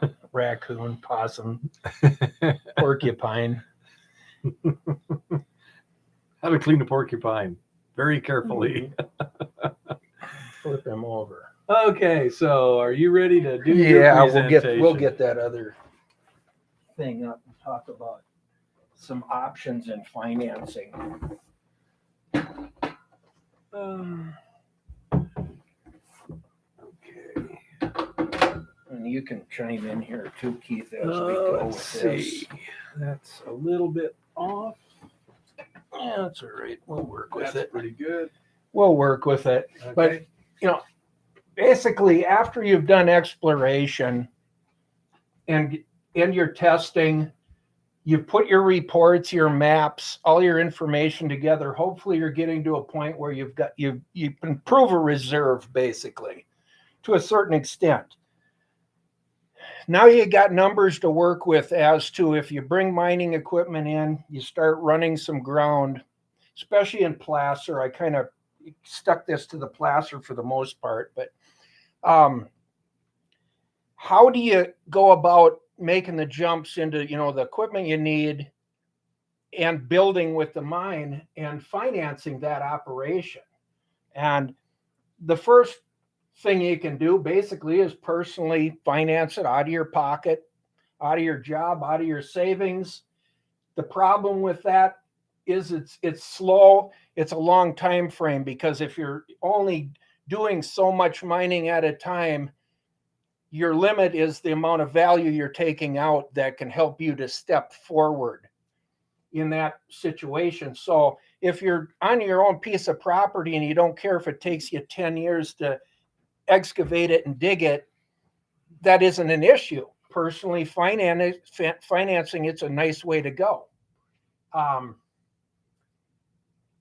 If you once have those tests and reports and those reserves, equity financing is really the next step, or some level of partnership, bringing in either silent money or an operating partner, possibly a capital only situation, just bringing in money, having somebody in the background helping to finance that operation, whether that's in a percentage situation, equal partner split type thing, or percentage of labor in recovery.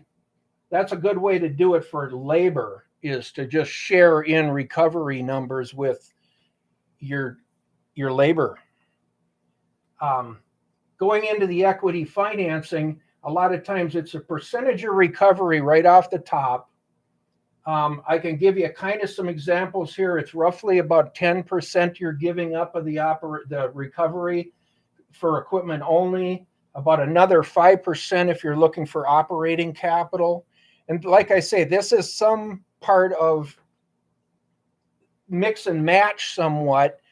And this is a kind of a starting point. A lot of times in equity financing, it's nice to have a small group of investors to raise the money. That way the liability between everybody is reduced. Nobody's going to lose a whole lot of money if things go bad. Yeah, well, the first rule of mining is really never mine with your own money, but I violated that many times, and most people have. But that is an old rule: is don't mine with your own money. Keep your own money to save yourself. If things aren't going the way they're supposed to, keep your reserve. Trick is doing that without losing control. Well, that's true. And you do have to give up. If you go into equity financing or in a partnership situation, you're giving up part of what you may have there.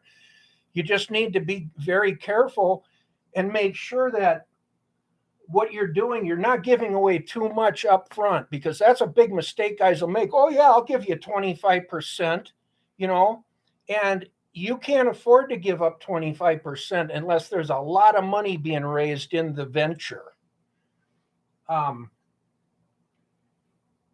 lot of times in labor, and if you guys watch Gold Rush or anything, a lot of these guys, the labor side is getting maybe 5% of recovery per man. If they, basically sign a contract or sign a deal to stay for the whole season, no matter what happens. If the recovery is there, 5% can be a small fortune. It can also be zero. It can be, go the other way. So it's tough in the current climate to really get guys to only work for a percentage of recovery unless it's a small operation.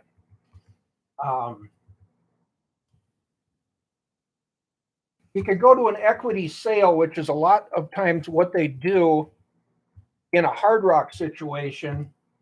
And you can do it in a placer also, where the more money that they bring into the operation to build it, and that the higher percentage of ownership that they get.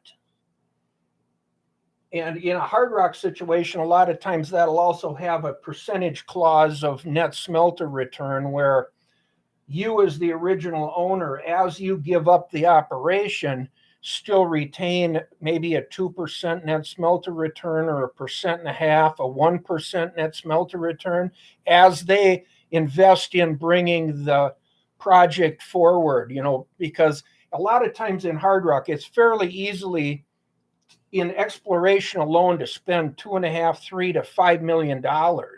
Well, most of us don't have that kind of money to put into drilling and testing and all that stuff. Really? So equity sale is not a bad way to go, to bring in the money, have that work for you. Maybe there's a payout for you in the beginning of it, and then retaining that net smelter return in the other end of it.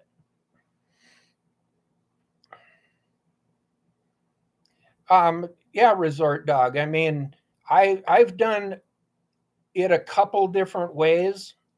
I've had equity financing where it was on equipment or whatever. They would get a certain return for buying this equipment, things like that.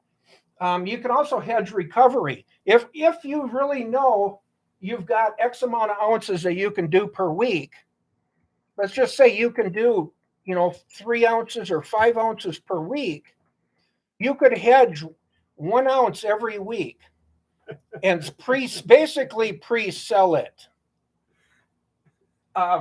You don't want to, you got to be careful doing this one, but you can do it to where going into the beginning of the season, you could pre-sell. If you know that, hey, we're going to do this much very cautiously, you want to always be on the safe side of it.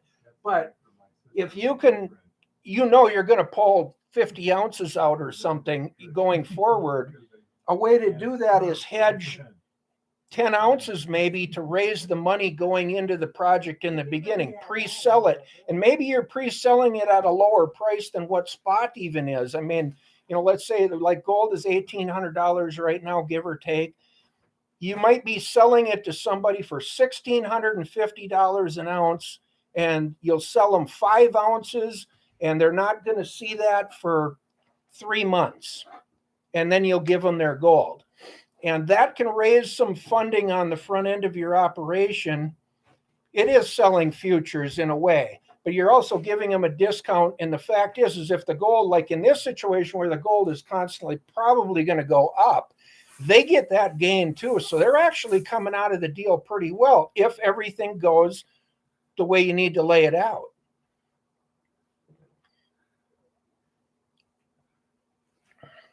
But you only want to sell a percentage of those futures. You have to be very, very careful if you're going to hedge forward on production, because you could get in a situation where you get into some ground that suddenly isn't doing what it tested out to do, or some situation like that. So, if you're only hedging 1/10 of what you're doing or something, more than likely you can make it up, even if there's an issue of not getting the recovery that you are expecting.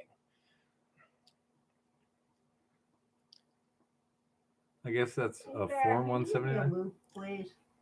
Sure. 4179, 5 to 10 first year business Do startup. you prefer this? Yeah, that'll work. There's a lot of different ways to try to figure out how to finance. The biggest part really is getting past the exploration and testing side of it. And if you go to equity sale or possibly some kind of equity financing, maybe you can use part of that going into your exploration, giving somebody a percentage of recovery going forward. You just have to be very careful in how you structure it, that you're not overpaying for what you need to do, because you can get yourself in everybody loses money, including you, if you're not careful.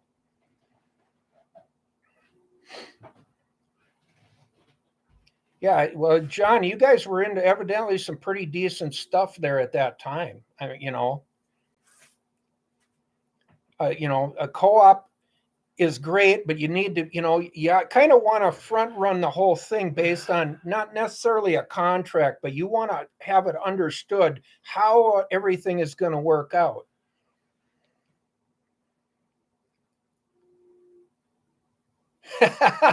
Yeah. Well, I don't, John or Ed, Keith, I'm not sure how much of this is actually copyrightable, but I'm not in this necessarily for the money. I'm in it to help other miners as much as anything.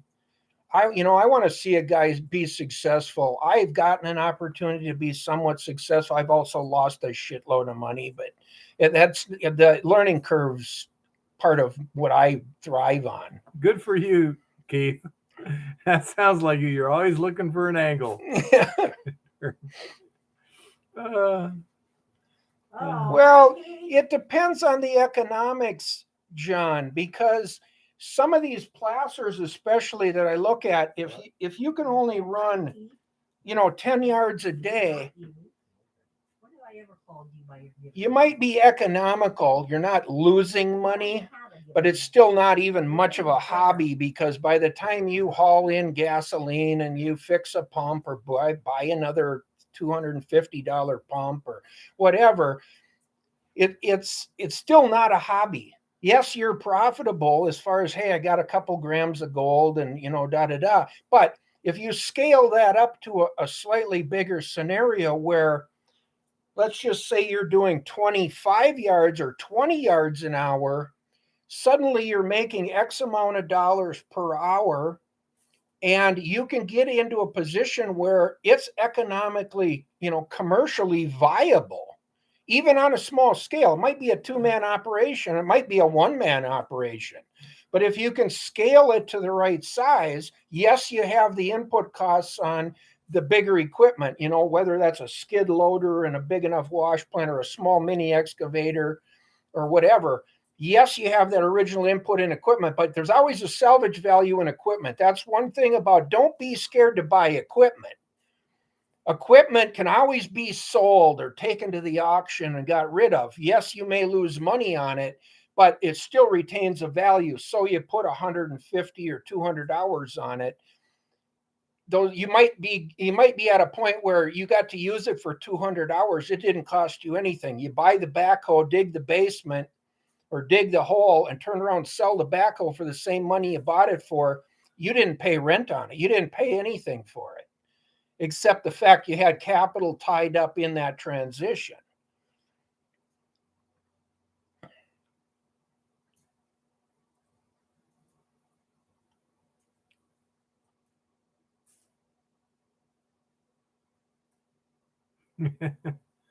That sounds about right, John.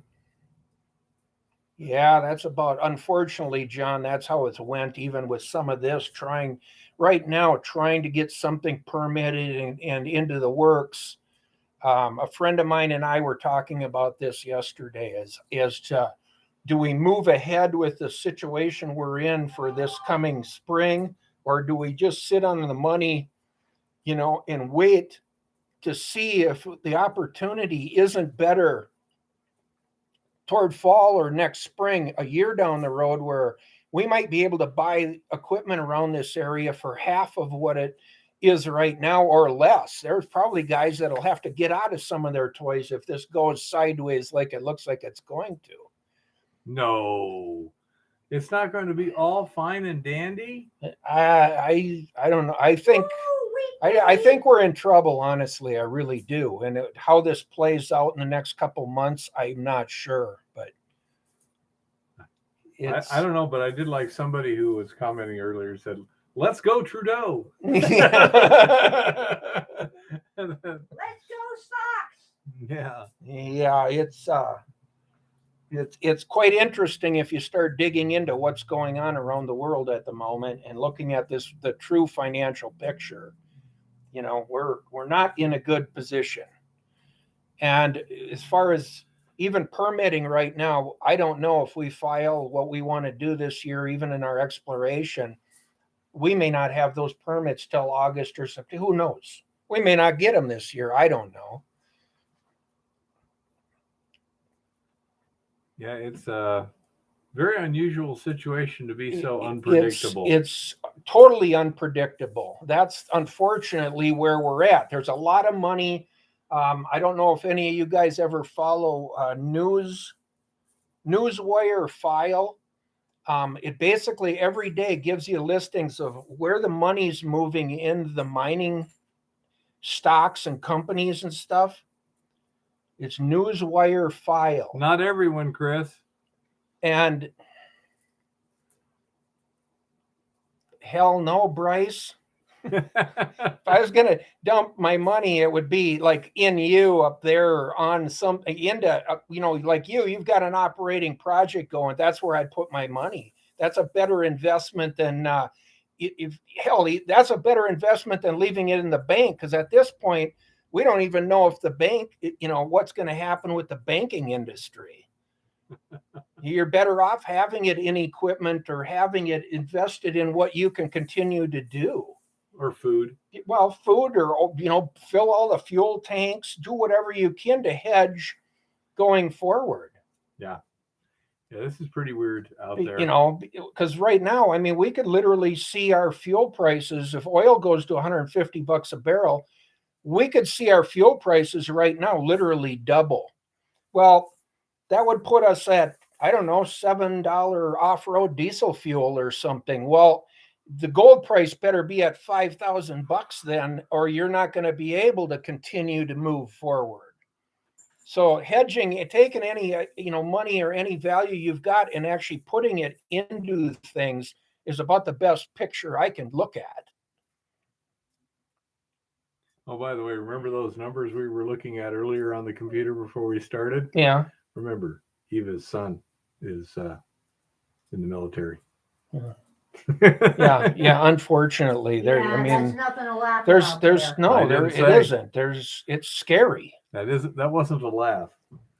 Well, the other thing, Roberts, is that money in the bank.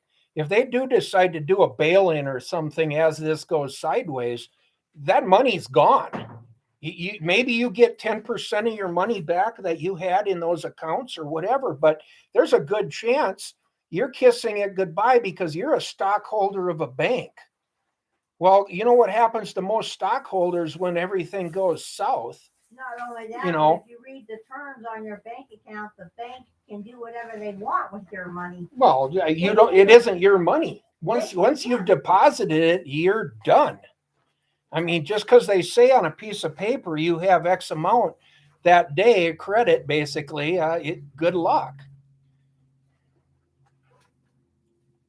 Well, there's a lot of money coming into the mining areas right now, and there's a lot of companies out there, honestly, going back, looking at old projects, because some of this stuff 100 years ago was not economic, and that's why the miners in 1890 or 1920 walked away from it. But with the science and technology and the values of the minerals increasing, there's always that possibility that some of those mines now are very, very rich mines. It's going to take the exploration and all the mapping and all the things to put those together.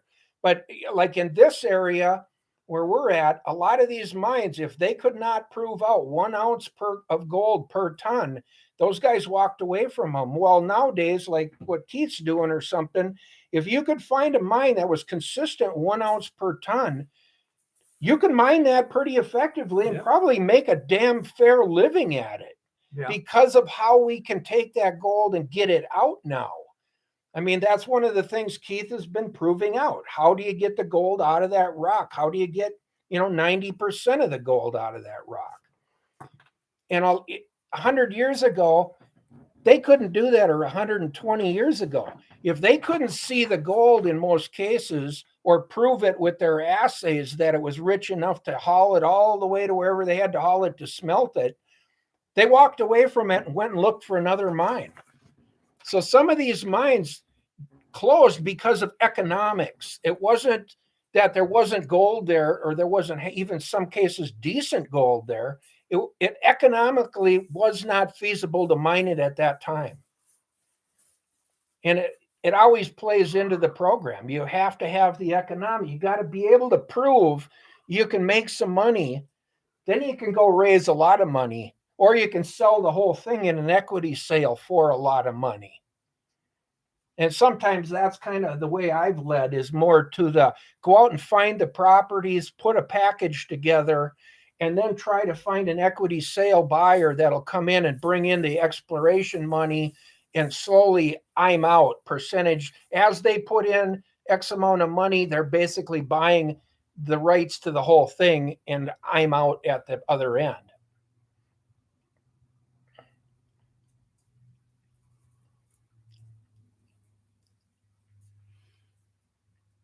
They're communicating in the background. Yeah, I see that. I mean, it's kind of, if anybody's got any questions pertaining to, in this realm, bring them on. But I found a wheat penny. 40 years ago, which would put you about what, 19? Bicentennial $50. Cool. In the 1980s, the gold price, depending on the date. Exactly 40 years ago.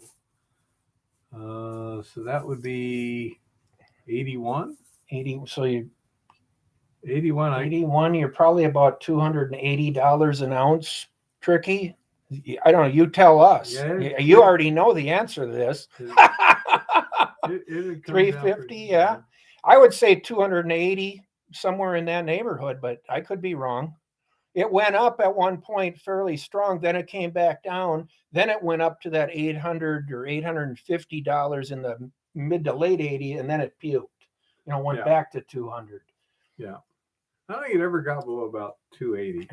250, I don't remember. I I remember a mechanic who worked for me that he'd take part of his paycheck every week and go buy whatever gold he could buy with that same amount of money every week. And I always thought he was a little crazy, honestly. Well, then all these years later, I look at what he did with that gold that he bought for years and years. He bought 350 an ounce. Okay. Yeah, for years and years, he bought gold every week. Every Friday, he took part of his paycheck and bought whatever gold he could afford. Well, that may have been grams. It may have been ounces. I don't really know. But I know many, many years later, as each of his kids got married, he bought them a house and land with his gold. And I looked back at it and thought, all the times he was buying that, he wasn't paying that much when it went to 800 or 850. And then in the later years here, where it went to $1,900 an ounce, some of that he did not pay very much. He paid 200 or something for it. So it was a huge, huge investment when you look at the longevity of buying it on margin at different prices. It still was a huge, huge win. Yeah, I think I've only lost once, and that was because I was forced to sell at a particular time. Well, I asked him, Roberts, later on about that. Why did you do that? And he said, my grandfather always told me, buy gold. Don't invest in this crazy crap around you, buy gold. And I thought, that had to at times be hard to stomach. But at other times, later in the years, as the, 10 years, 20 years, 30 years goes by, it was the best damn thing he could have done, I think. Well, because it leveraged, and he always had it. He owned it. Nobody could take it. There was no third party. You didn't have to worry about trying to get to the safety deposit box at the bank or something that you couldn't get to it. There was a guy telling a story. I read it a long time ago, and he was in Vietnam. He was a Vietnamese, and he learned his lesson when he was evacuated from Saigon and like that. But he was Vietnamese.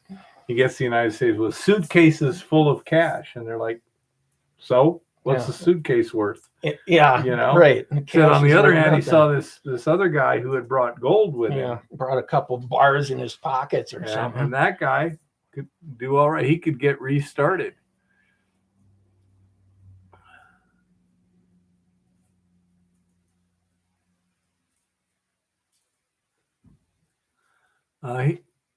Jeff was saying he's only getting 75 to 62% of, I presume, the weight for his placer gold right now. That seems pretty low. That is low, Jeff. I know even one of the coin dealers here in town would do 80%. And if you had enough gold, he would actually have it assayed. And if there was a difference in that from 80%, he would pay you more. He'd go up to 85 maybe, where he was retaining a percentage for himself to carry it. But honestly, if you look at Alaska, a lot of the guys purchasing up there and that, they're giving those guys, in some cases, as much as 90% of spot for that day. And you really should be somewhere in that 80, 85% of value, unless you're trying to sell a quarter of an ounce or something. That's harder to do unless you just find somebody that'll buy it, 50, 60 bucks a gram or whatever. And sometimes that's not a bad way to sell it if you can. Well, here's a question for you. How much gold do you think you could carry with you at any particular, let's say you had to do a bug out sort of thing and you were carrying your money in gold primarily? How much do you think you could just carry reasonably? I don't know. Maybe 10 pounds. Okay. Little pockets Which is, and vests. yeah, what's 10 pounds of gold come out to, though? Yeah, 2 million. No, $216,000. Okay, 216,000. That's about the price of a house. Well, you couldn't carry $216,000 in cash that easy. If it was $100 bills, it'd still be one hell of a box. The bulk would be your problem there. But yeah, the nice thing is, though, that gold will get you restarted somewhere, Yeah,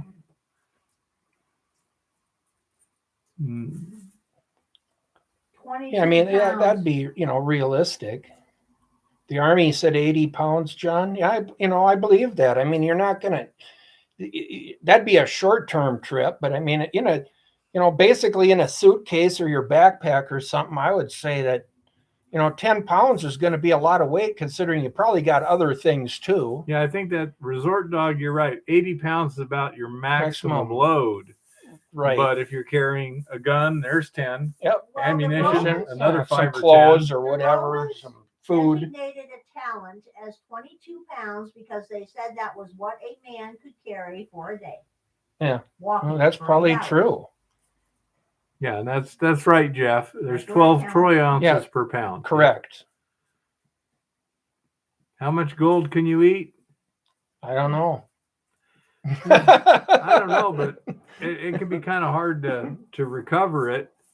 But yeah, the Robert Heinlein once did a thing where the guy actually made a vest where he had all these little pockets and put belt. They have money belts too. That them guys had little bars. But the vest is also body armor. Well, yeah, that makes sense. I mean, but that's a vest was actually quite common. That wasn't an idea that Robert Heinlein invented. Yeah.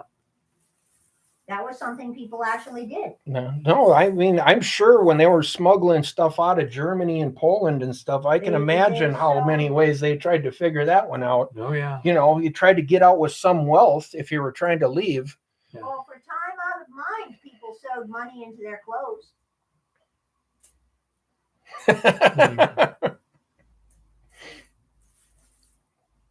Oh. Yeah, John will get you through it, Chris.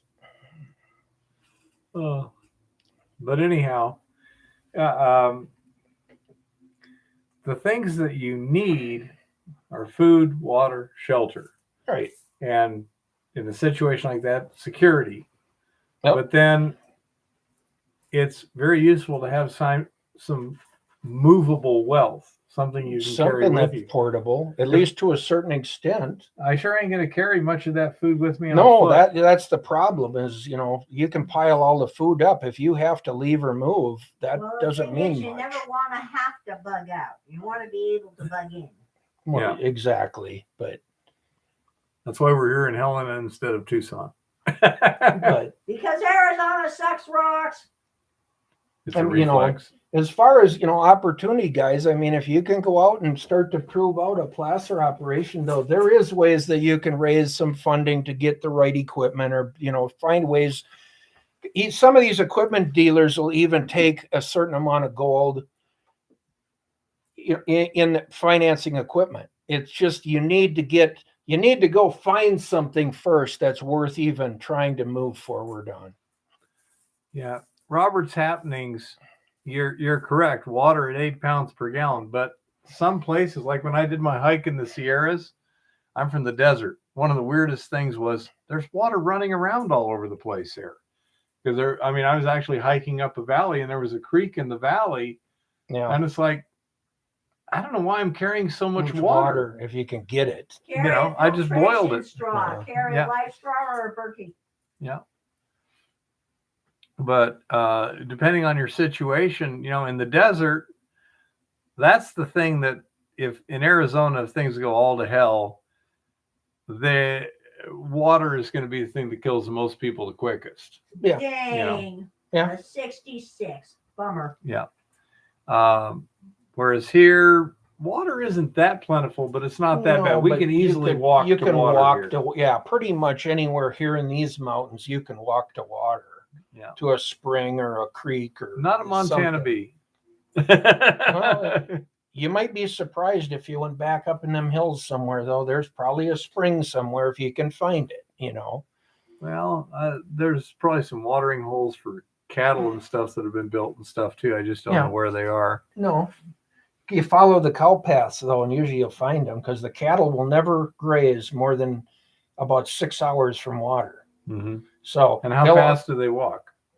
They'll migrate for half a day and back to water. I know every day. How fast do they walk? I mean, is that a lot of times? No, a half a mile or 6 miles or what? It could be a mile and a quarter. Okay, so but they will always go back to water once a day, never, or they will about not go there and graze. So if there's areas you see in the mountains where they haven't grazed, that's because there's no water relatively close. But they'll go up the side of a mountain and back down as long as the water is within, a couple hours of them going. Okay. So a cow trail will usually lead you to water. Yeah. Surprisingly. A cow will lead you to water. A horse or whatever. They will lead you to water. I don't recall seeing any cow tracks out by Montana Beach. I have seen 0 cows. Well, and that might be because there is no water right initially up in there. Yeah, There's plenty of elk trails and deer. But they can travel a lot further. An elk can travel 12 miles in 7 hours or something. They can pick up and go. Yeah. And a cow doesn't do that. A cow will graze its way along. Okay. I mean, I have not seen any cows within 5-6 miles at least of Montana. How much water do deer need? Or can they pretty much? They pretty much try to go to water once a day also. Okay. Unless you have really wet grass or really wet forage. Your average animal waters once a day. Once a day. So but like I say, they can cover a lot of ground a lot different than a cow will. Mm-hmm. A cow doesn't hurry, usually. Not if it really has to, huh? Yeah, and cows follow trails. They will create them if it's what they'll do, a straight line to water, even if that means going through fences to get there. Believe me, that placer we had up there fenced out every frickin' time. Them cattle were so lazy they wouldn't go around the fence, to go 20 acres down to get to water. No, they'd come through the fence, go to water. You'd fix the fence and then they'd do it again. Electric fence. They wouldn't go, 500, 600 feet to go around the end of the fence. They just go through it. Cows is stupid. Well, then I don't know if it's stupid. They're going to water and there ain't much going to stop them. 5 strands of barbed wire isn't going to slow them down. Yeah. Well, let's say Man. my personal thing is I think that the precious metals are going to be a real good value right now because they're suppressing the price artificially, in my opinion. They are, definitely, no doubt. Bummer. They do not want gold and that to run away because the dollar will tank instantly when it does, which is coming. I don't know when this all falls apart, but at the rate, the supply chain and all this stuff's falling apart, the day is coming. I think so too. Oh, I've never Well, seen that's a anything like it. bummer. I found 2 66s and a 65. You're not so quite far. there yet, huh? Anyhow, does anyone have any particular questions? I don't know if the trucker shortage is causing fuel prices to go up here. I don't think so. I don't think so. I think mainly your fuel prices are still predicated on the oil. If we start to get truck shortages bad, that may be a whole different thing, because then you're creating an inflationary environment by supply and demand. Oh, this is cool. What? It's a quarter with a bat on it. A what? A bat. Oh. At least it looks like bat. It's a national park quarter of some kind. Take a look. It's got a bat on it. Well, just for fun, guys, we thought we'd throw up the new updated periodic chart here of stuff after working in the shop with some of these new metals that we've gotten out of China. Your typical Chinesium. We figured we'd better come up with a place in the periodic chart that this shit fits.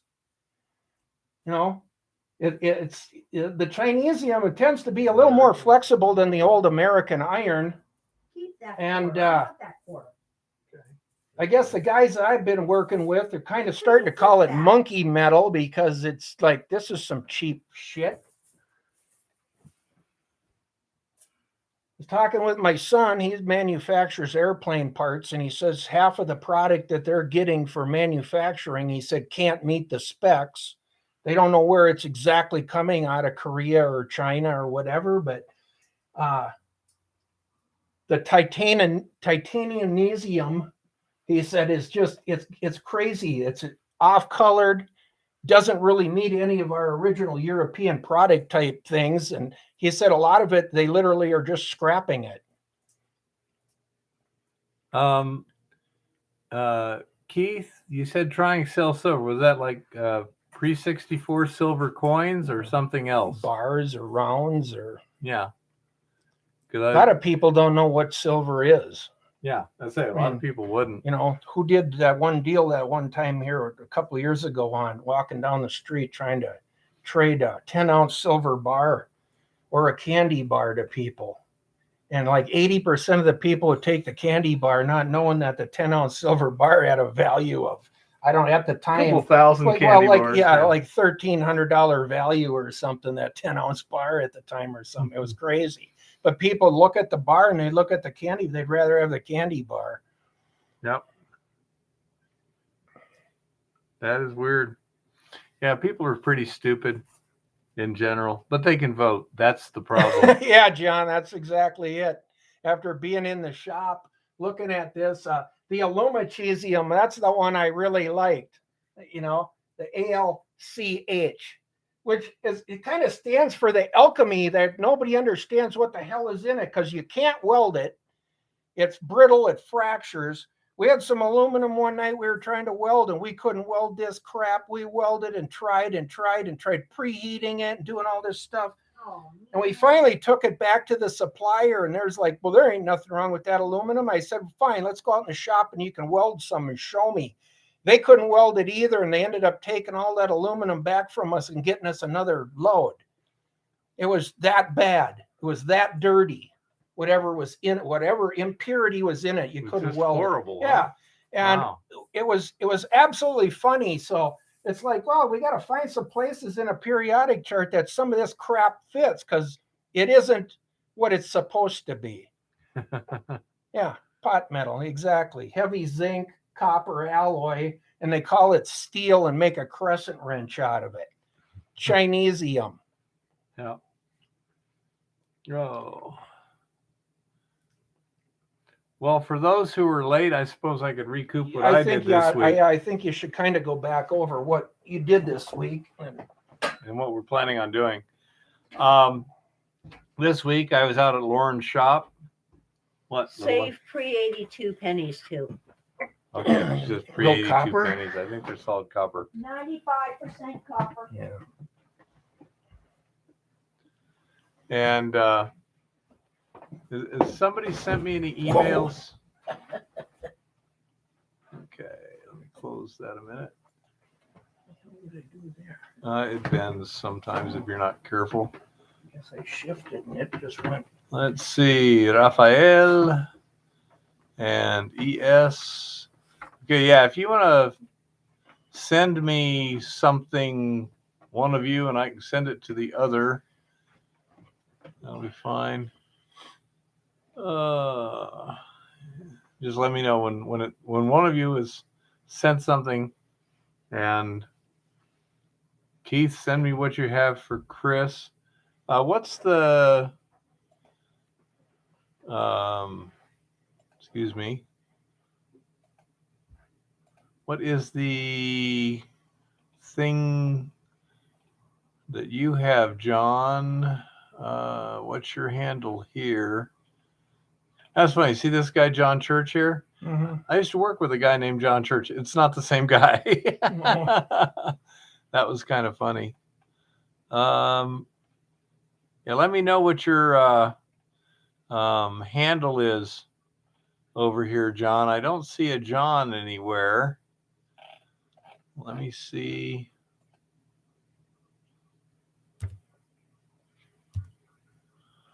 Nope,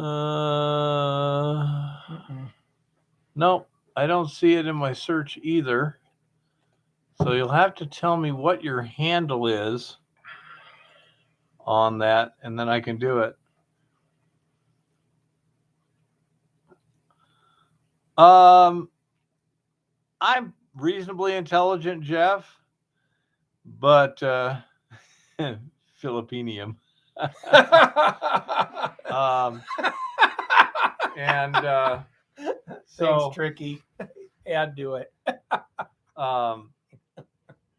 the chemistry bit, I mean, Chris is a lot smarter than that than me, and oh, what's that guy? The Sly, I forget, but anyhow, we have a guy here who's even better than Chris, and I'm about as good a chemist as I am a mechanic. Yeah, Sin. There we go. Synthesizer. Yeah. About as good as a chemist as I am a mechanic, which means if it's an ordinary sort of thing, I can probably figure it out and get it happening. But when it gets technical, I get in trouble real quick. That's when you go to all these other guys. You get, Yeah. you ask for information. Yeah. Ask for help. We have lots of people here who are happy to help. So anyhow, I think I've come up with a methodology for testing the EcoGoldex solution. The tests seem to be consistent with the amount of gold in there. And when I used barren solution I made by taking the exact same pregnant solution and running it through resin, and certainly something besides gold got sucked into the resin too, I'm sure. But nevertheless, the barren solution gave a null result. So I'm hopeful that what I'm actually seeing is in fact gold. And we had a detection limit around 2 or 3 parts per million is where we, it got kind of funky. But that's easy to use for what we want to do, which is tell when the resin is loaded and the output of that cartridge is starting to come up in gold. Got it, John. The other test on the ore, we've got this interference of some sort. Going to be working tomorrow, maybe another day sometime this week on and hopefully I can figure out what's getting in the way and get it fixed. We got lots of obvious possibilities to look at that are fairly easy to fix if that's the problem. And the EcoGoldex test uses a solution. It's a proprietary solution. The original source is no longer selling it, but we think we found an alternative source. And if we can find an alternative source, we'll let everyone know what that is and they can buy it directly. We may eventually figure out how it works and be able to give you a little bit better. The precipitation of gold from MIBK, the stannous chloride works good for precipitating gold chloride from either Aqua Regia or MIBK. I am not sure whether or not the Aqua Regia is actually acquiring the gold from the resin when it's digesting it. We have a sample at the lab. They're going to find out if it's got gold in it. If it does, then the next step is to find out whether the MIBK is picking it up from the Aqua Regia. That test is already being run, but there's no sense sending the sample off until we know whether it's even getting into the Aqua Regia. We're not in a huge hurry on this.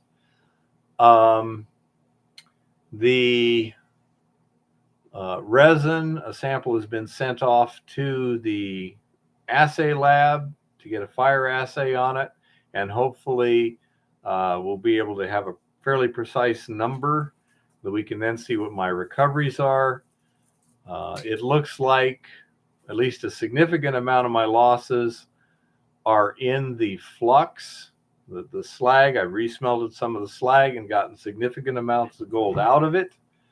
So that may be where my losses are going. If so, that's not too bad because that's a recoverable loss.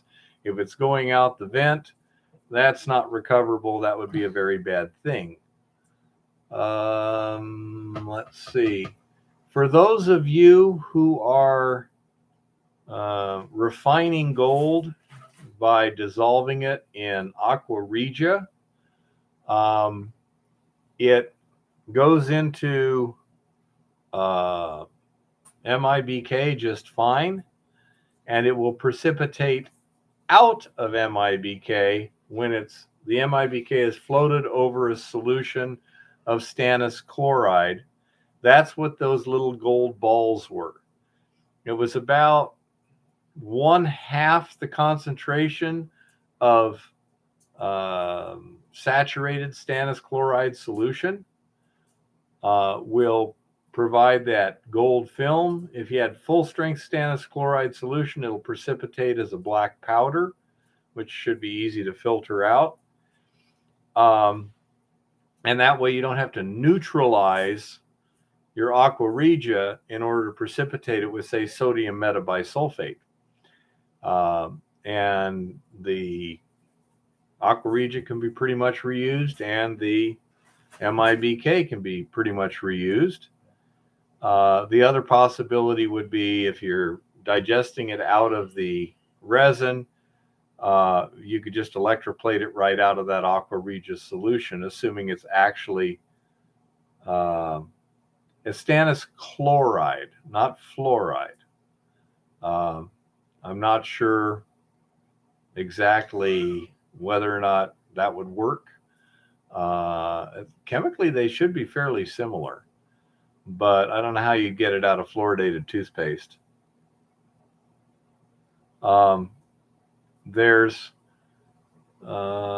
That's pretty much the stuff I'm working on right now. Again, I think we may have already got a test for the Eco Gold X. Working on the test for the ore. Currently, it's not sensitive enough to really be horribly useful. I mean, you need almost 1/4 ounce to the ton to get a detection. That's not very useful. But I think we'll be able to make it more sensitive. I'm pretty confident in that, but it may take just a little bit of work. One step at a time. If that stuff will transfer from the resin into the Aqua Regia, we could always just electroplate it. If it'll transfer into the MIBK, we could further concentrate it, theoretically, and precipitate it from that. So, got a lot of interesting things we're working on. I'll keep you guys informed. Bummer.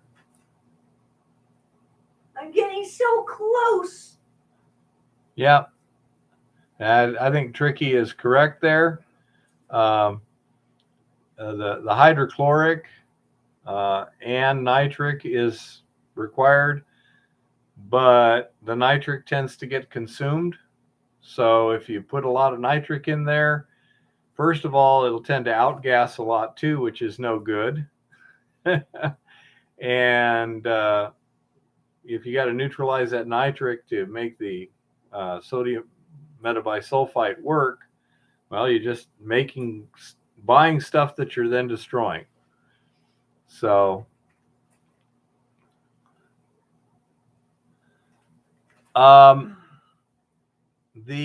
stannous chloride works well on the gold chloride argonaut, but it doesn't seem to work at all on the Eco Goldex complex, whatever the hell it is in the resin, just isn't working on the precipitants we're using right now. So we're going to have to see if we can do that. Now the I say if it was originally put into solution in aqua regia as a chloride, yeah, we can precipitate it no problem with the stannous chloride, either in the MIBK or in the aqua regia. Haven't heard about the Rio Grande having gold. And Tricky Dicky says stannous chloride only works in an acidic solution, not an alkaline solution. Well, that would make sense if I was trying to do it in the, what do you call it, Eco Goldex. We'd also tried acidifying the Eco Goldex and also using it with the proprietary precipitant. That didn't work at all. Acidifying it just messed up whatever the heck it was. Okay.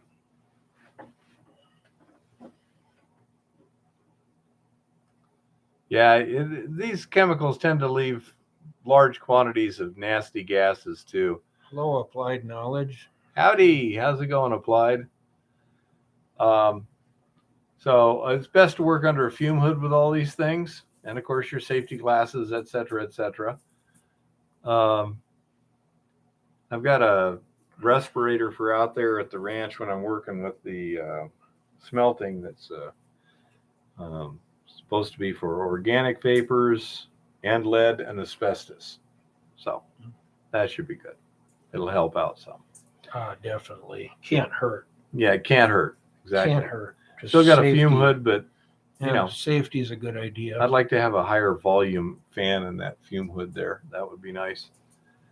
That So could be done. that's basically where we're at right now with everything this week that I've been doing. Been having a lot of fun.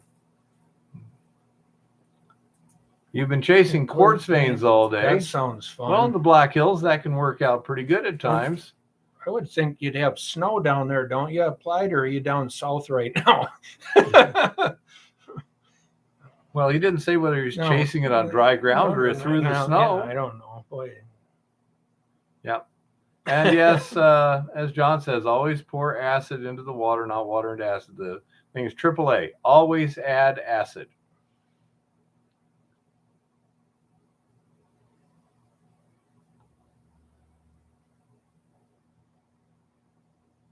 That's entirely possible, blind dude. I don't want to find out through experimental personal experience. Let's see. Not until you increase your life insurance. Yeah.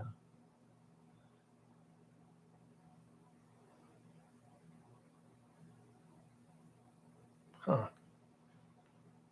That's a possibility. I'm using so little right now. I'm not worried about anything but safety and whether or not I can get it to do what I want it to do. See, I want him to buy a level 4 biohazard suit. Yeah. One of those nice silver space suits with the air tank. Yeah. It would look so cool. Yeah, until I passed out from overheating in 20-degree weather. You are such a pessimist. Unfortunately, pessimism works. Sometimes it's a good thing. It could save your life. To re-question things every once in a while is a good plan. What do you mean by a food disparity map, Adam? Is that country by country, state by state, or what? I might, depending upon what happens. If nothing else, it's really fun to see. But yeah, hopefully Prospector Tripp may be doing that because he does gold refining anyway. Yeah. And this might work very well for him. Number of stores per 1,000 people. Okay. That could be interesting. Yeah. Adam? Well, there are plenty of food Pizza deserts by around, pizza. that's for sure. Yeah. Pizza by pizza. I don't Problem know. is how many of them food stores are going to be open, 3 or 6 months from now. Well, the other thing I'm afraid of right now, too, is they're going to use this truckers Oh, yeah. issue to blame the shortages yeah. on. And they say, well, it's not our fault. It was all the truckers that got in the way. Yeah. You I don't know? think that's going to fly this time, though. I don't know. Interesting, Adam. What? He says, I'm finding food disparity is in major population centers. Cities have got Oh, Is absolutely. it the There are- population center in general, or is it very uneven in the population center?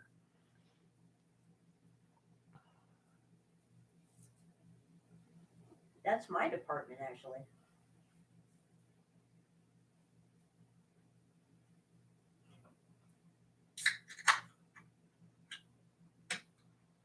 No, I couldn't tell you by looking at satellite maps, blind dude. Food deserts in major metropolitan areas are extremely common. What you see a lot in the lower socioeconomic areas is the dollar stores and the big box stores will move in there and they will undercut the prices of the grocery stores that were there, and the grocery stores that were there disappear, and then the dollar stores and such raise their prices, or as crime rises, they move out. Yeah. So I do know the TP question here. Let me check. I think there was something else. Nope, didn't see it. yeah, toilet paper has gone up a lot. I couldn't do anything from a satellite picture, but what you can do on the ground is pan your way up to the gold. Just follow the gold traces, and that'll tell you where the gold is coming from. You can also go downhill from mine dumps and pan the soils there and see what you come up with. Cross cut the dump along the bottom or below it. Yep. In terms of the toilet paper, it wasn't so much a production problem, although there was some production and supply. It was a packaging issue because before the sudden lockdowns, many people were going to restaurants, work, things like that. Yep.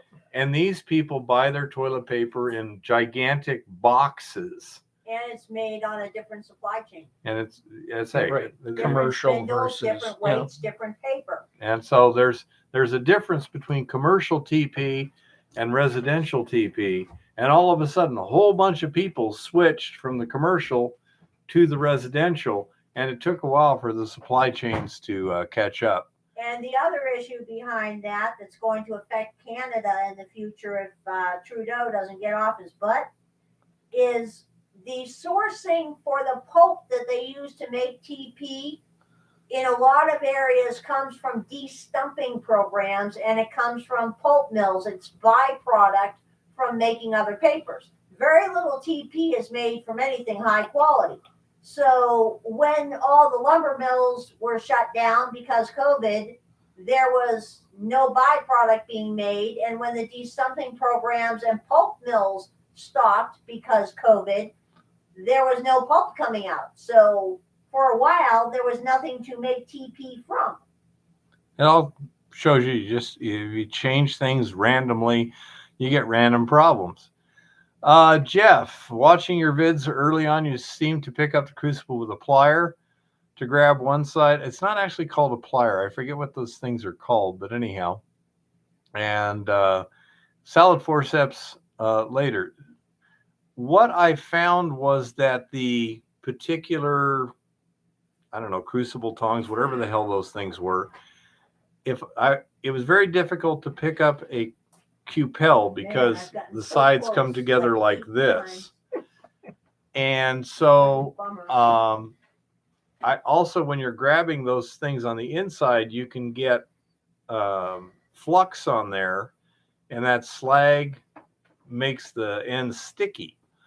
With the big tongs, like salad tongs, it gives me a much better grip reliably on the cupel or the crucibles.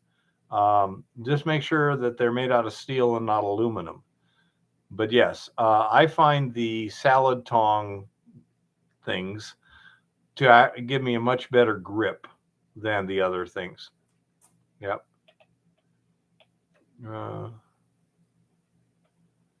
Okay.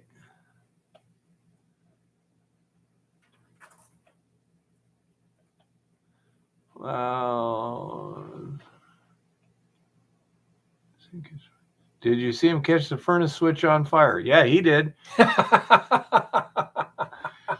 thought it was pretty funny, so I left it in. Yeah. Well, it's what happens. Shit happens.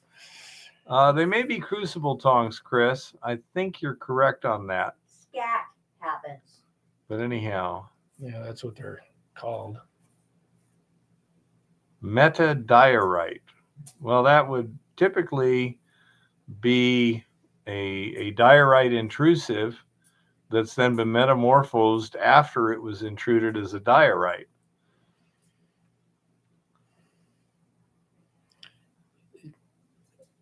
If you got 0.18 to 0.36 ounces per ton, that is good grade for mining in most situations. How wide is it? That is the question. Is it just a little stringer like this, or is this something 5 or 6 feet wide? It makes a big difference. Yeah. I'll wait for your answer here. And recovery, what you can recover out of that makes a difference. You know, if you're only at a third of an ounce, it's questionable. Yeah. Depending on recovery. Kodak, John there. What's bad about Arizona? Eva doesn't like it. The potential situation for living there is you got about 6 million people in the middle of a desert, completely dependent on a supply chain and way too far from anything else to walk to safety if needed. So if things go to hell, then you're pretty much fighting it out with about 6 million other people, many of which have guns too. So, and Eva will be happy to hear Robert's Happenings explains it sucks rocks. So, yep. Arizona sucks rocks. Yeah. And sorry, I don't want to be someplace that is a food desert. Yeah. A water desert. Well, it's not just dependent on Colorado and Wyoming water, but it's dependent on electricity to move it around.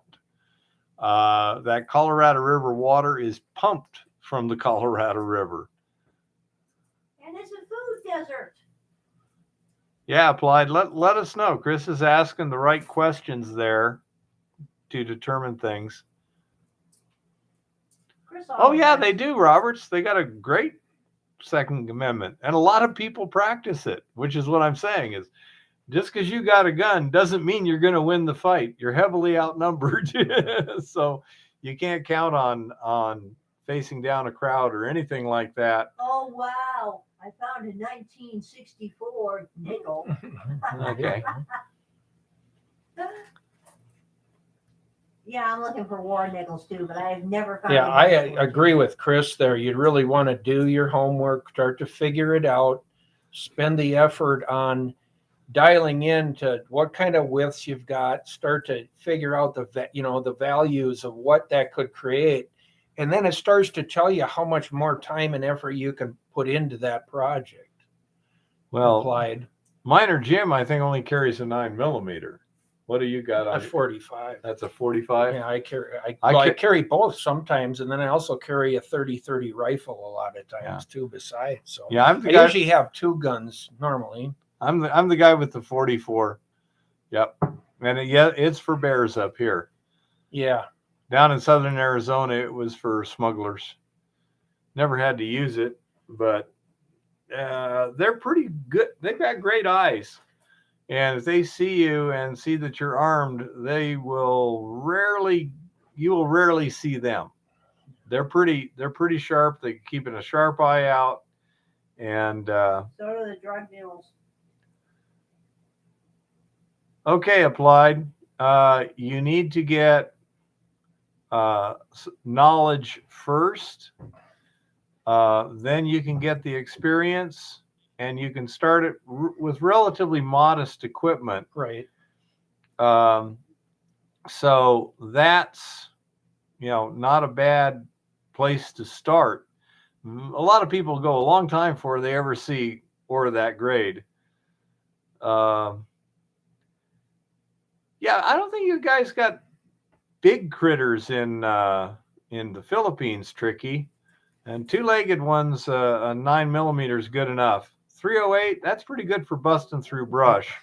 I wouldn't Gives you want some distance. I wouldn't want a 5.56 with the kind of cover you guys got down there. So Applied, I have some really old videos. Where does gold come from? Taking representative samples and stuff. That'll give you some of the basic stuff. But I mean, we're talking like video 1, 2, 3, and like that. I really kind of need to redo it. I think Chris kind of sums it up there also that, if you got good ore and good ground and things, it could be quite profitable. And you can always ask somebody else for, some experience in that too, or find somebody else that's up in that area doing some gold panning and work. Learn from other people if you can, if you have that opportunity. And don't believe everything they're telling you necessarily, but get the experience. It's not going to hurt you whatsoever. Okay, it's been mined before. That's fine. That's not a problem necessarily.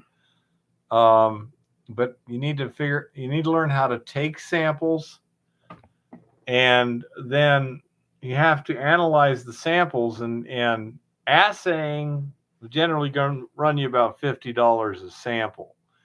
On the other hand, if the gold is big enough to do my hand panning technique successfully with, and most are, look at my hand panning microfine gold videos and my speed prospecting videos. Again, they're back a ways, and they will show you how to use that as a proxy for assaying when it works. And it works probably 80-90% of the time. Yeah, and the other thing Applied is go back on even some of our videos that we've done on these Sunday night or Monday nights. And we've covered some things as far as looking up historical records, trying to understand the area, the mining district, anything you can get to help you before you're in the field on the ground will also change the outlook of what you're looking at. Chris brings up a good point, Applied, and exactly. That is make sure you're not on somebody's active mining claim and you are on open ground. Exactly. Yeah. That's real important. And otherwise, you're actually committing theft. Yep, you're claim jumping, and that is illegal. Yep.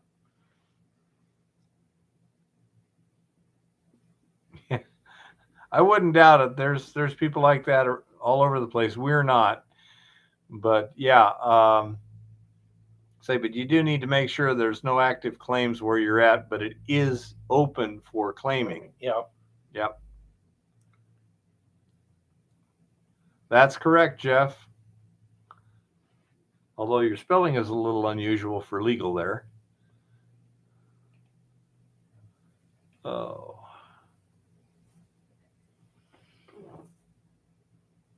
Yeah, it's Nope, that's true. I presume you're talking hard rock ore as opposed to placer ground Applied. Because that would be really rich for placer ground. I mean, it could be. You never know. it can be. I'm just assuming. Yeah. I know if you find placer ground like that and you get it staked, call Jim. Yeah. Give us a holler. Yeah. Yeah. Now there's some good placer ground out there too. You just need to do the work to find it. Okay, Applied.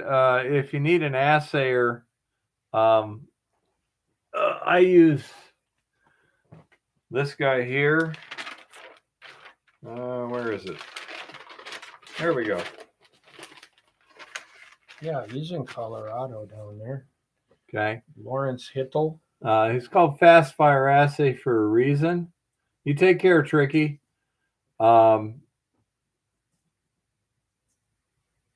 I would have trouble recognizing metadiorite in my ores, Adam. I'm not a geologist. So I know what it should look like, but there you go. Make sure you're not running into anything that might disturb dune or other experiments.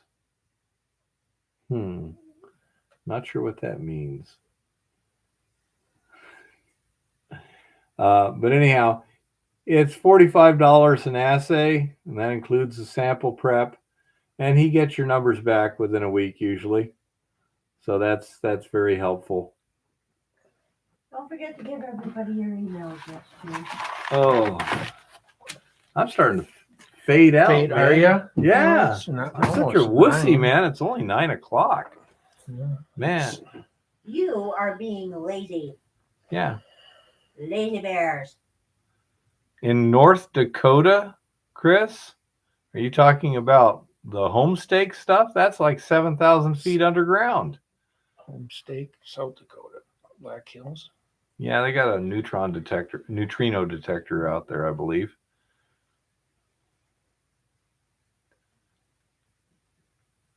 Yeah, that kind of sucks, John.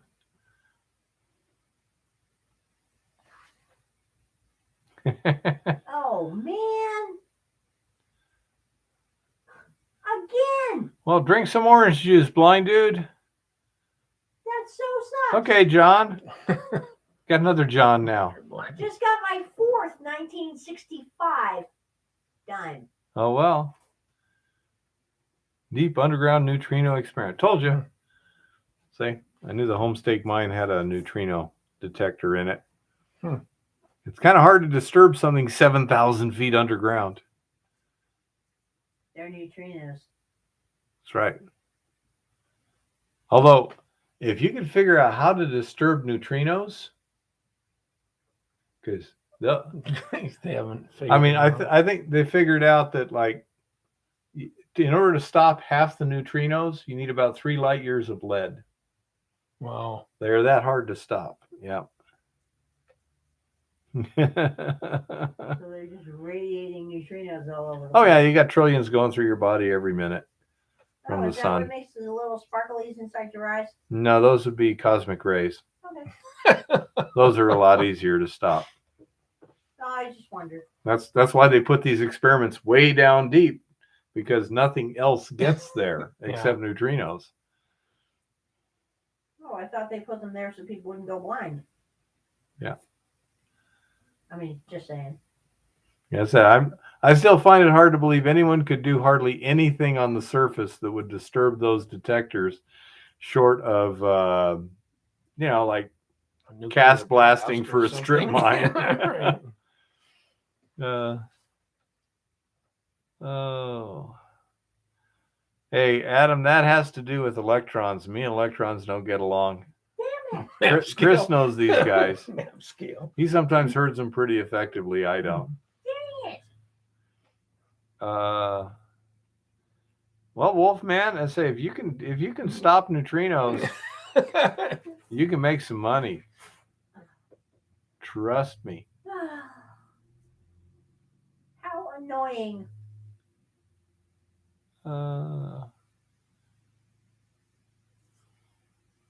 The tinfoil hat goddess is being annoyed. Be glad you're not here.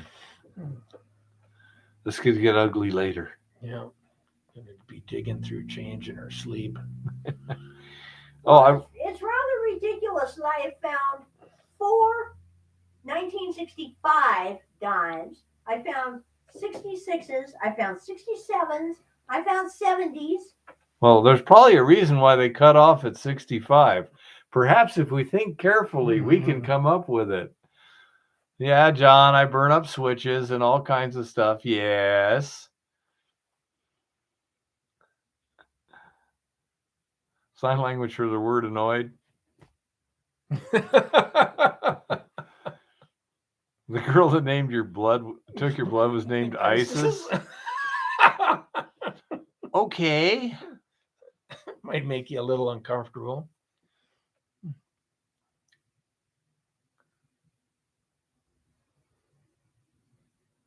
Yeah, they say we'll be happy to help what we can. Applied. There we go. Yeah. Okay, all the it's nickels and mapping. dimes are sorted. Yeah. Cut your hair. Annoyed. Yeah. Let's say I'm not terribly concerned about my looks. Eva would prefer if the women didn't like me, and the guys don't really care a whole lot. So Well, I No would problem. prefer if he allowed his curls to grow down around his shoulders in glorious profusion in the back and just had it nice and short over his eyes so he didn't look like a sheepdog. there However, you go. he seems to call that a mullet and refuses to allow me to let him have one. Yeah, Applied says, John says Homestake is 30 miles from his house in Leeds, South Dakota. Oh. Yep. That's how it's pronounced, by the way, I believe. Yeah, lead. It's Lead. lead. Yep. Yep. Yeah, Roberts, that's kind of what I thought, Yeah. We've been married like 15 years. Do I care if she likes my hair? No. I care about whether it gets in my damn eyes. Yeah, just cut it. Well, the part is the problem. The part should be Kennedy, not Cronkite Whatever that means. I'm not sure. or Kissinger. It means your part is in a dorky place. This is a well-known fact. That's I like digging holes too, Applied. yep. That's the fun of it, is the hunt.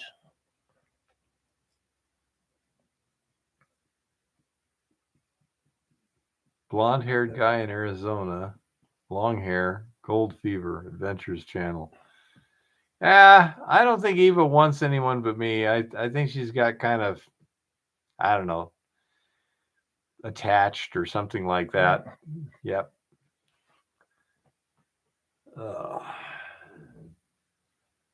Let's see. Any questions, anybody? Looks like it may be a short one tonight. I would keep your eyes open and your head on a swivel, though. Things look like they're getting interesting. Yeah, Applied. I've been to the homestay. I've been down in the mine when it was still open back in, I don't know, 86 maybe, sometime there. It was still open, and one of the guys who worked there was a friend of mine, and I was down in the mine. That was pretty cool. Probably, John. That would be my guess.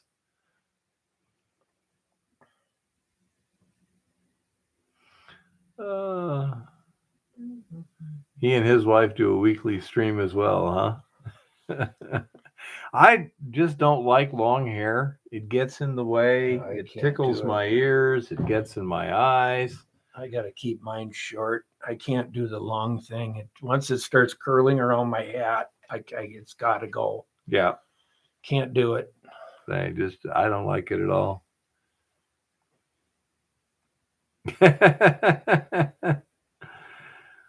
Could be Robert.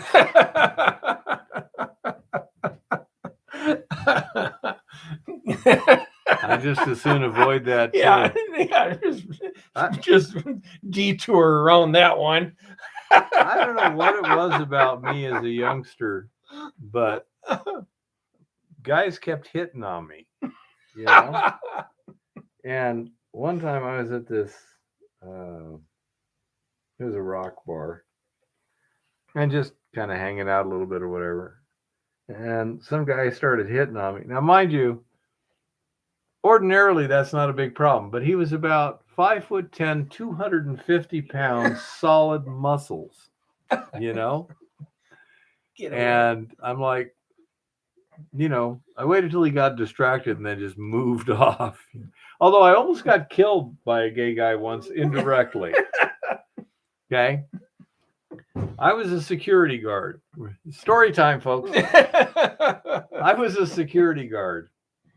I was 19 years old in Yuma, Arizona. And we had training Saturday mornings. Okay. Yeah. And of course, everyone worked Friday nights being security guards, bars and quinceañeras and all this other stuff. So we'd start at like 8 o'clock in the morning. So, okay, I'm working till 1 o'clock in the morning. I got to be at the park at 8 o'clock in the morning. So I thought, okay, I'll just do it the simple way.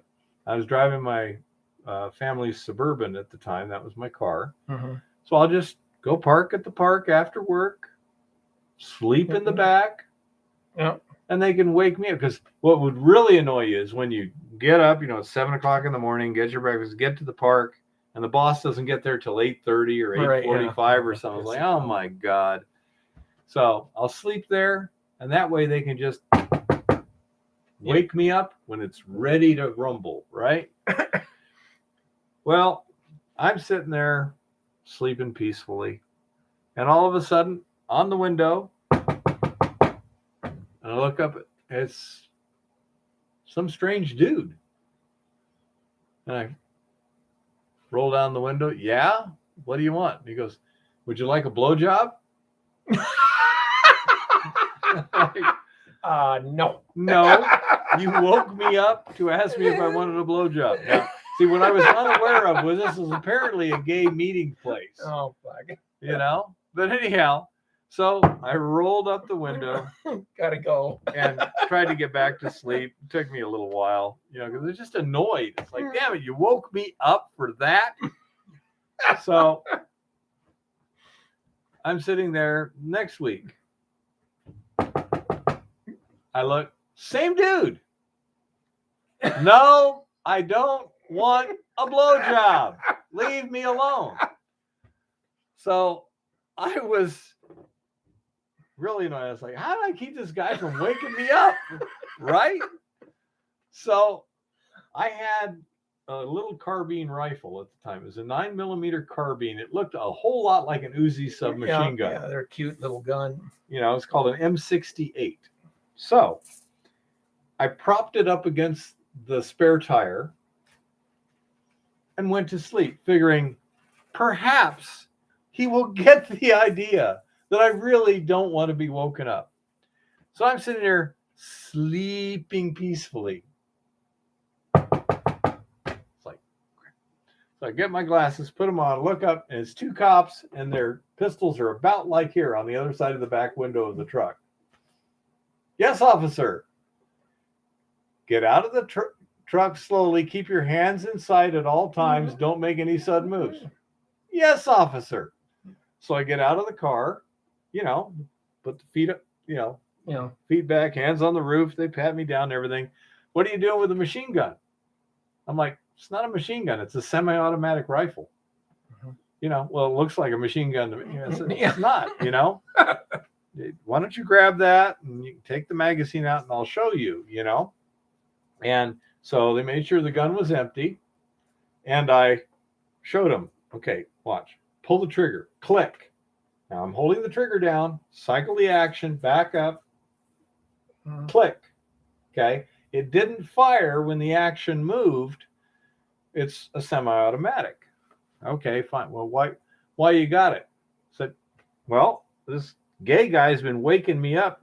Says, well, you're not allowed to shoot a gay guy. And I'm like, I know that. I just want him to stop waking me up. So they left. And what I found out was, if you are sleeping in a public place, in a car, with a weapon at hand, especially one that looks rather intimidating, do not put your glasses next to the weapon, Yeah. because the first thing you do when you wake up is Reach for your reach glasses. for your glasses. Yeah. Absolutely. Yeah. So, as I say, it has. Oh, wait a minute. What?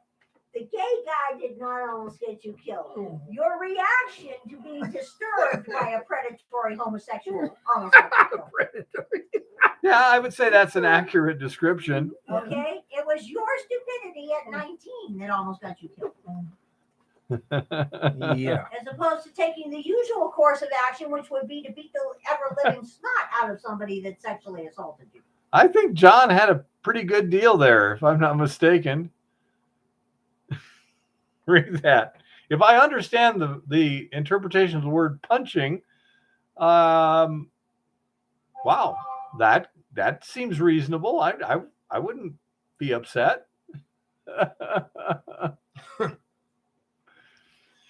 Reopen or reclaim an old gold mine. Could I run the ore that already existed to get some gold and be able to get some cash? By ore that already exists, do you mean the dump? Yeah. If you mean the dump outside, the answer is yes, but it is not lode gold. To get the dump, you need to file a placer claim, because once the claim has been inactivated, those dumps fit the definition of placer. I mean, they're basically unconsolidated material that is not part of the bedrock. So those dumps then become placer, and that's what you would need to file in terms of a claim in order to access the dumps. Hey, Ned. Hey, Ned. Mine goes up to 2200 Fahrenheit, Ned. Does yours have 2 displays or 1 display? That's important. Wow, these modern pennies are inferior, man. These modern pennies suck. Okay, that's not what I thought it meant then, Kodak, but either way it works.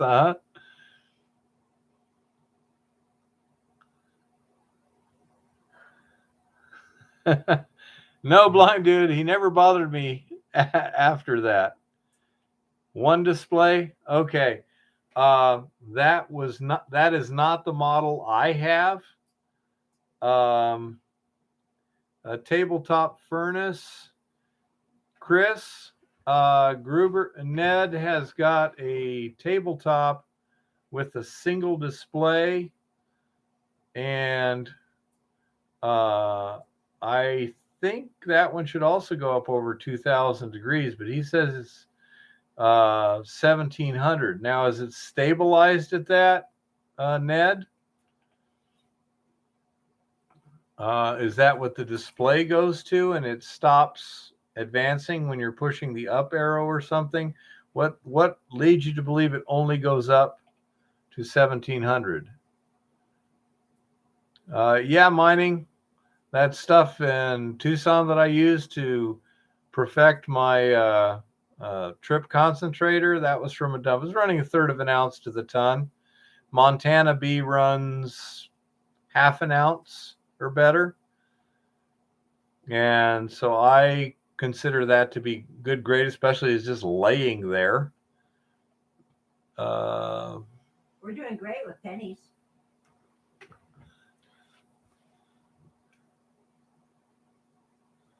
That's a good idea John has there.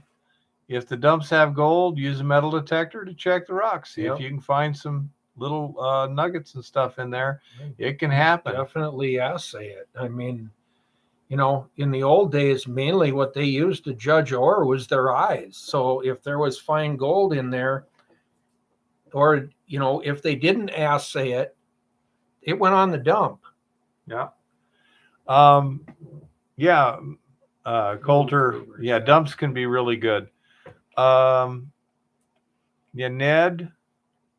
That's another question too. Is that in Fahrenheit or centigrade or Celsius? I presume it's in Fahrenheit. I don't think that would go up to 1,700 centigrade. Let's see. No, 3,060 Fahrenheit. That'd be Nah, pretty. tabletop's not going to do that.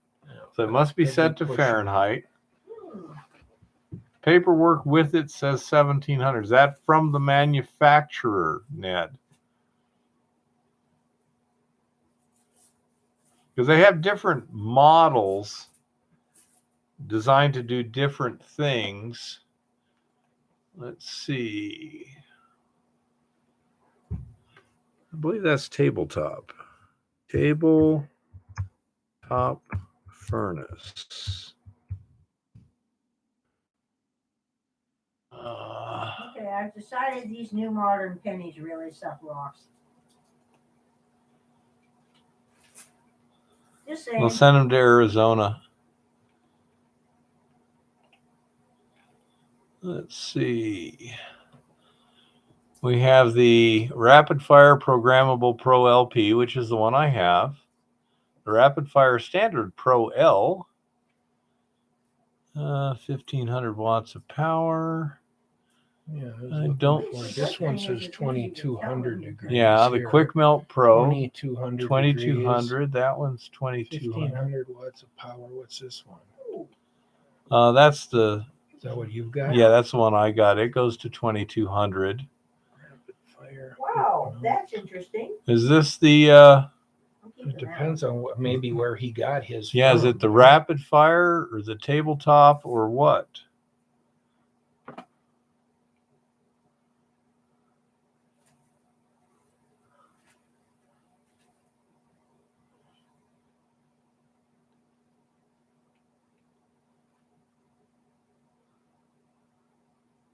I left a message replying to your message. Okay. That should show up here. Ah, there's John. I see you now. Hasn't showed up yet, Ned. Let me try again. Still hasn't shown up, Ned. Let me try, just check the junk. Nope, it's not there. It's not in my other. So apparently it hasn't got here yet, Ned. Let's see. What, little one? Nothing. I'll ask you later. I'm trying to answer somebody's question here. I don't see it yet either. So Yeah. Was that in my email, Ned, or was that on a yeah, it's a rapid fire.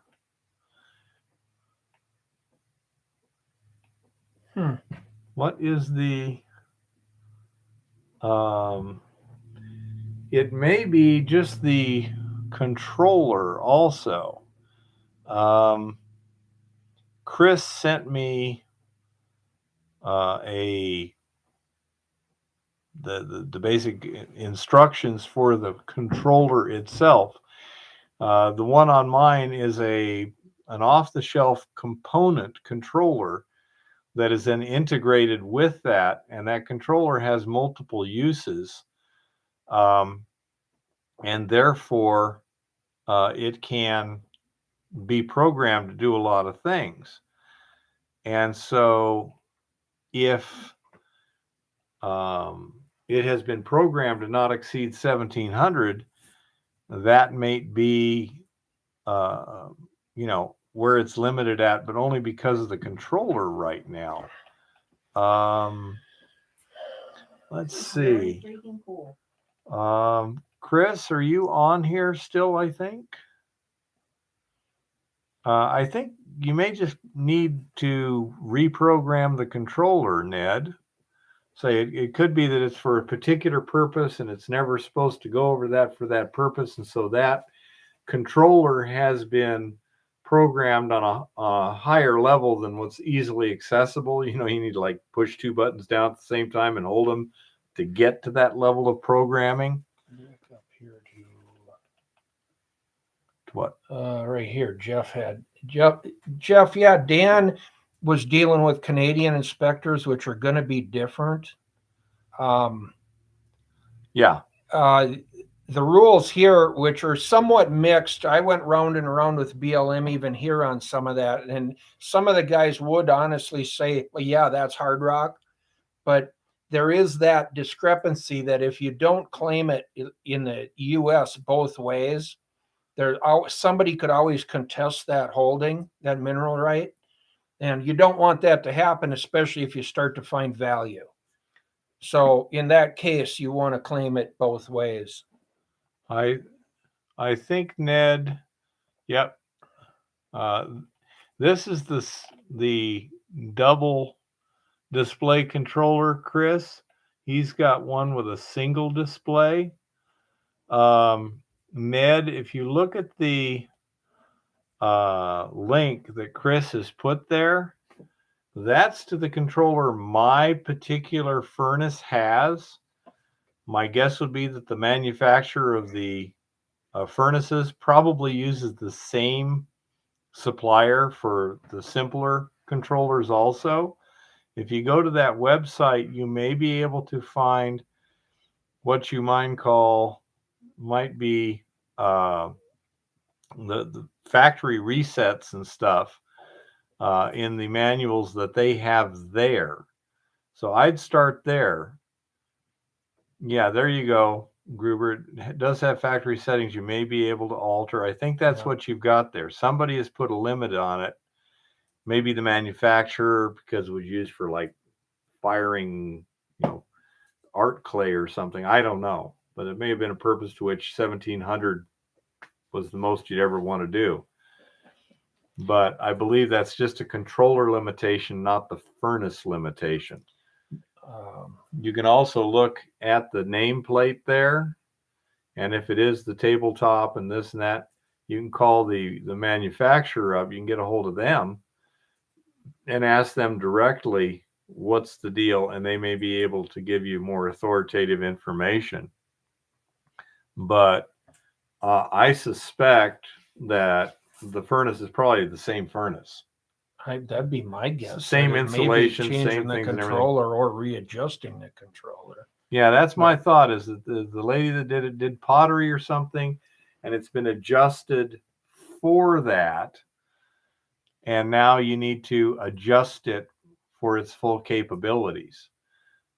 Mine says 2200 degrees is the maximum you're supposed to do, although 2100 is maximum continuous. I'm going at about 2000 max continuous. Yeah. Blind dude, there's really no reporting of gold unless you go big time and full out mine. Then there is some reporting after, I believe it's 10,000 ounces or something like that. Yeah, Ned, I think the furnace is probably the same furnace manufacturer, but the controller, it has different controllers. Mine has two displays. If you click that link Chris left, you'll see why mine looks different than yours. And that's my thought, is that it's the simple manual control, because I saw Lauren has one too, and it's the simpler version of yours. Yeah, okay. you just set the temperature you want. It goes to that temperature and stays at that temperature. I bet you it's programmable. That'd be my guess. Yeah, it's reprogrammable. Right, or change the controller to one that'll take a higher temperature. Yeah, so I bet you the that furnace is probably no different at all. Yeah, that's my the thought. elements in that, because a pottery kiln really isn't any damn different than No, it's just the control. Yeah, I say that's my guess. Is it's sold for pottery? It's limited for pottery, right? So you don't go hotter than you have to.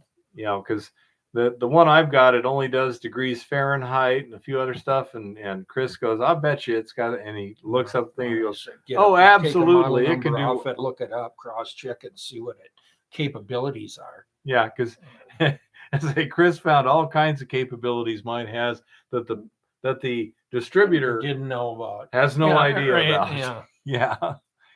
For example, you can set up multiple programs and select which program you want to run instead of having to reprogram it for a different profile. Sure. You can have them all stacked and then and just just go to 4. essentially thumb through. Yeah. Go to 5. Go to profile 4. Yeah. Yeah. So, yeah.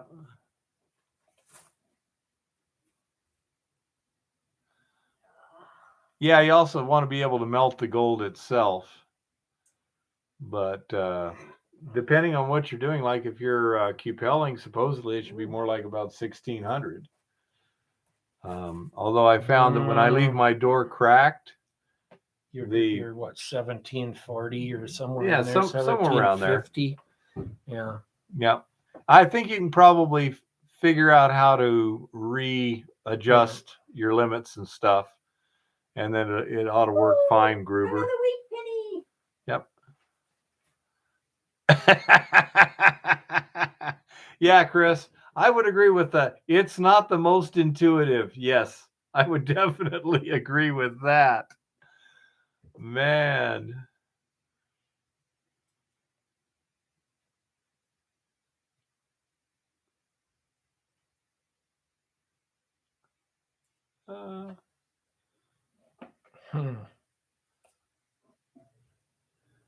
Oh my goodness. Oh, we're kicking butt with the copper. And one problem with that assay book is that it doesn't always just give you a temperature. You know, set the furnace to a bright red. Yeah, okay. I don't have a door. Right. As soon as I open it, it changes colors, you know? I understand, John. However, with the programmable that I have, in which I got because of Chris's recommendation, I'm very happy because it allows me to set an actual profile and walk away, and it'll take so long to get up to this and stay there for so long and go up to the next and stay there. And I can do some very complicated stuff and not have to pay attention, which with my mind is a good thing, you know?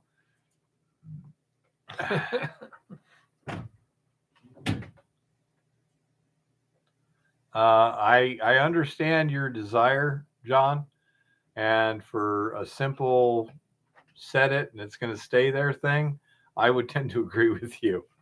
Although I'd also like to have the thing about the digital readout is mine has the set temperature and the actual temperature. Right. So you're getting, and so I can tell what's in the furnace and what I'm trying to get in the furnace. And that makes sense.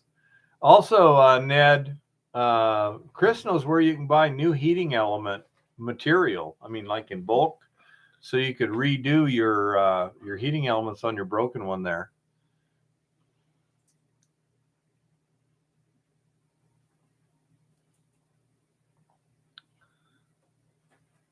Yeah. Wow, this is cool. I found generally when I added a little more soda ash and resmelted it, I would get some more gold. No, Roberts, I did not. Yeah.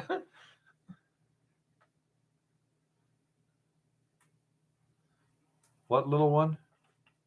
I found two different types of backs on modern pennies that are not the standard back. So I put them aside with that quarter I want to keep. Okay. But we're kicking butt on the pre-82 pennies. Huh. We got a couple of ounces so far. Yeah, Ned. According to Chris, the heating element material is actually fairly inexpensive. Like, you can buy 10 feet of it for, 30 or 40 bucks or something, Yeah, it sure can, Melinda. That's why I use a mortar and pestle, because I can put my hand over there and smash the pestle through the little gap between my thumb and forefinger. And it seems to work pretty good.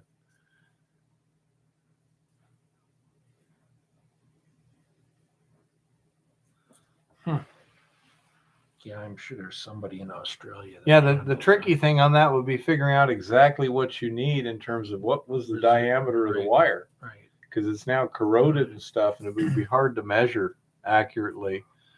Um,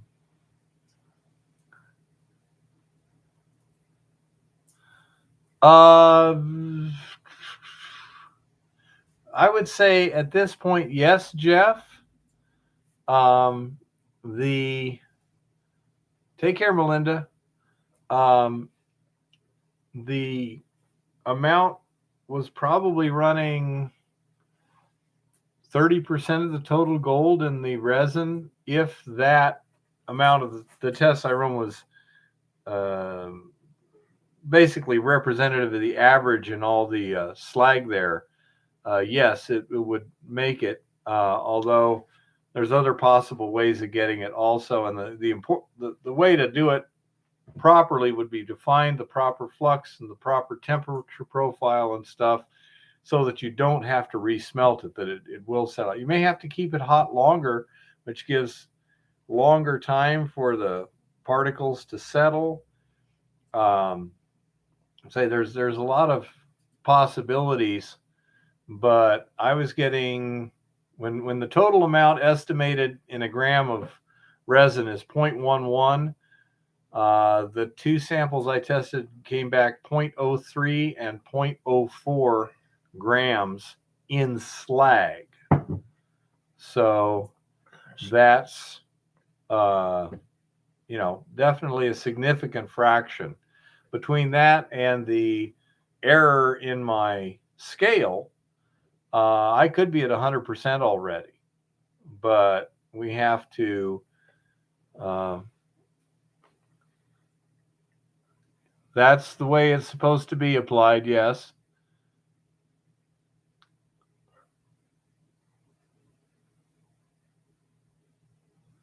That is my understanding applied, and I think Chris can double check you on that. Yeah, there's some weird rule they just invented lately that says you're supposed to stake the placer first, Yeah, you Yeah, can claim them right on top of each other. Yeah, So, what Chris is saying there applied is that the placer claim has to be on the township section range. It has to be a quarter sort of thing, where it's like this, the southwest quarter of the southeast quarter, and like that. You can't arrange it any way you want in the shape you want or whatever. It has to be the actual aliquots of a section to do that.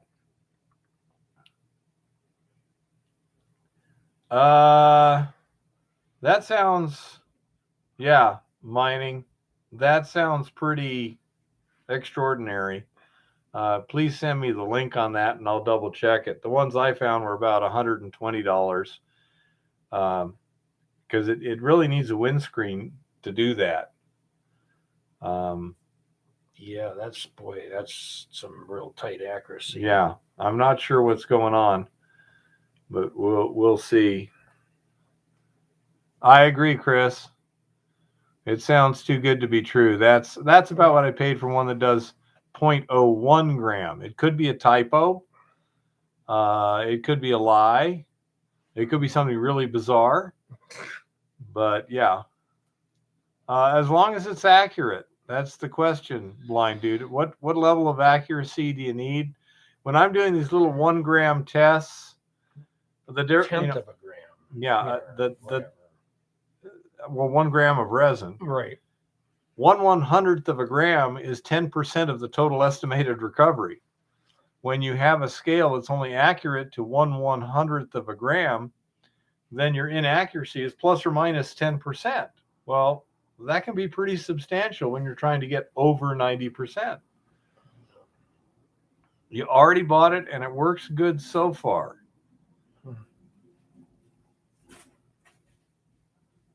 Yeah, I agree with Chris.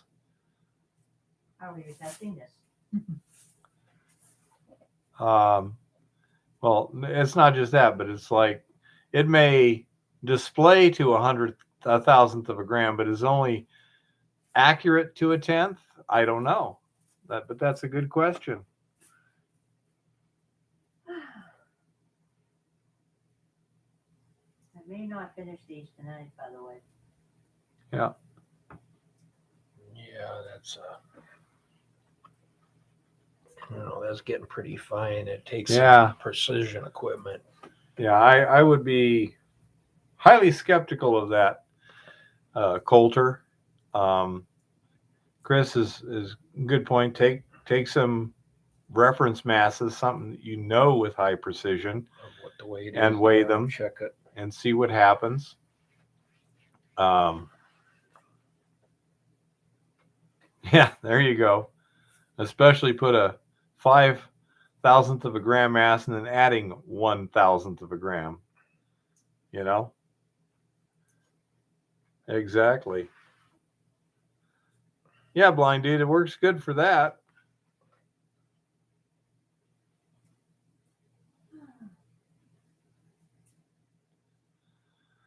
Yeah, getting the scale, I mean, the milligram scale isn't going to do very good to weigh me,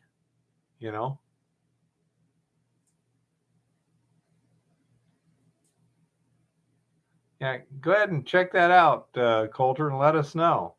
It does sound literally too good to be true.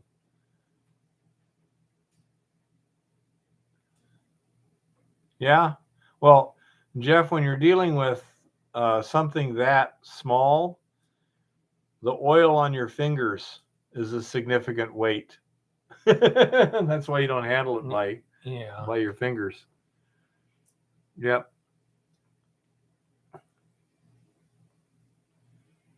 That's why the calibration weight also has to be extremely clean.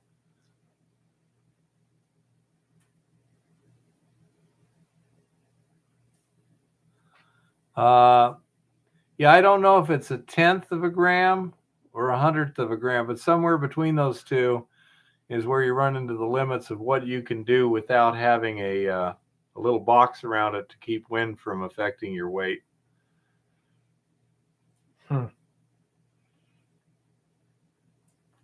That's kind of how you can tell. If it doesn't have that windscreen, it's not a high precision scale.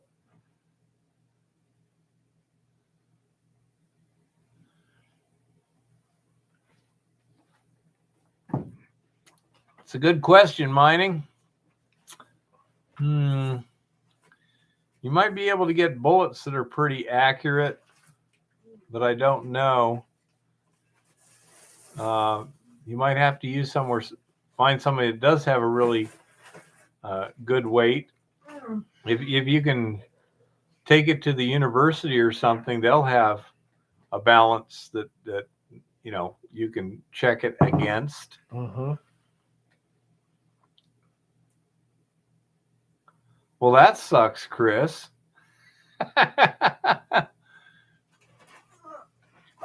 Yeah, if the numbers seem to change, you've got a problem, and it may just be the windscreen thingy. The density of the calibration mass should be marked. Wow, that sucks.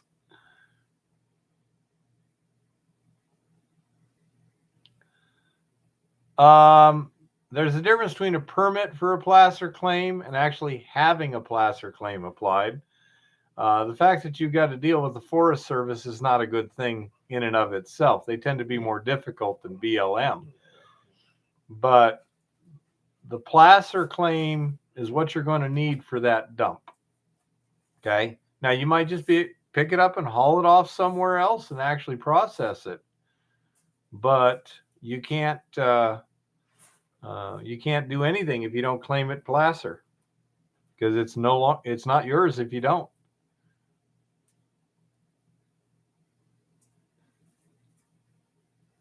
Moisture evaporating will change the reading for your. I hate that, Chris. I just hate it. Yep. Yep. But I mean, that's what you got to do. Applied. First claim it, then worry about permits. It's going to be a while before you get to the permitting end. If you still got to do a lot of testing first. Oh, okay. Yeah, Mining. I say I'm not sure what the best way to do that would be. Wow. In terms of finding calibration weights that you can check out. Cleaned wheat penny. Okay. Somebody ruined it. I don't know. You got any idea on calibration weights for that? Put that in that file. Yeah, I said, let's find a lab somewhere. See if you can get them to. $15 scale's not worth the effort. I wouldn't think so. It is. I mean, they can make a display say whatever they want, but that doesn't Right. mean the number is useful. Well, and the accuracy of it could, like Chris said, could be off by, 0.01 plus or minus. Well, that throws the whole concept of it in the garbage at that point anyway. Yeah. By the way, mining, does it go up in increments of the last digit? And it's not like 0.010, 0.020, 0.030 like that, or 0.025, 0.030, things like that, where that last digit is not moving on an individual basis, but by increments of say 2 or 5 or something like that. I agree, John. It's a lot more fun when you can pick them up and say, yeah, boy, that's a nice one. Yeah. And how much would those cost, Chris? I presume, what is it, Legend? Legend should probably have them, I would correct? think somebody'd have calibration weights, but when you get that fine, I don't know. Somebody's got to have them. I'm sure they do. Let's see. Let me try Legend here. Table of furnace. There we go. Leave site. What do you mean? Cancel? I have no idea. I'm not sure what it's. Oh, I know what it is. Oh, I didn't do that. No. That could have been bad. Let's see. So I'm just not a. right up. Right There we go. So what we're doing right now, we're going to Legend Supplies. They do a lot of assay stuff. Crucibles, crushers, cupels, furnace, grabbing hoods, in quartz, laboratory flotation. Scales and balances. There we go. Scales and balances. A pulp density scale. Well, that's nice. Digital scales. Let's go with that. The mini 100 gram balance, 100 grams by 0.01 gram, $43. The Highland Portable Precision Balance, 100 gram by 0.001 grams, $535. It's got the windshield. Yeah. See, this one also has a shield. That's $1,400.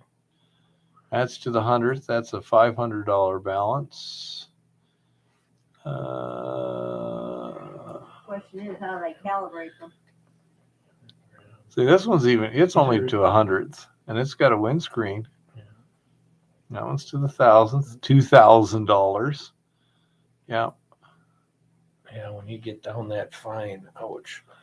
Yeah, that's it. I say nothing at 0.001 that's does not have a windscreen. And some of these nice ones, I mean, here's a $300 balance with a windscreen, but it's only to 0.1. Here's one to 0.1, no windscreen, $500. That's an O house. I mean, high quality. Oh yeah. Ouch. Yeah, I think they're the best actually. they're pretty darn good. But yeah, their cheapest one to 1/1000th is $535. Yeah. Yep. Ouch. There's Chris. Yep.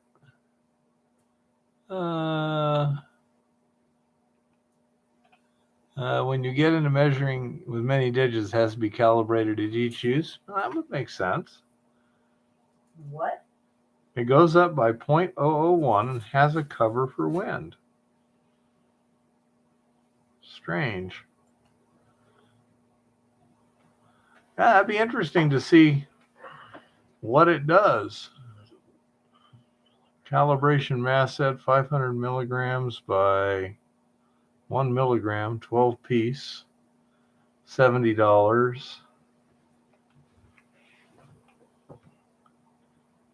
10 milligrams to 100 grams. Here's one here, $200 for the masses. Yeah, ain't cheap.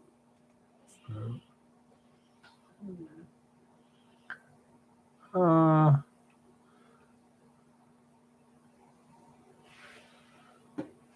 ooh, that's a good question.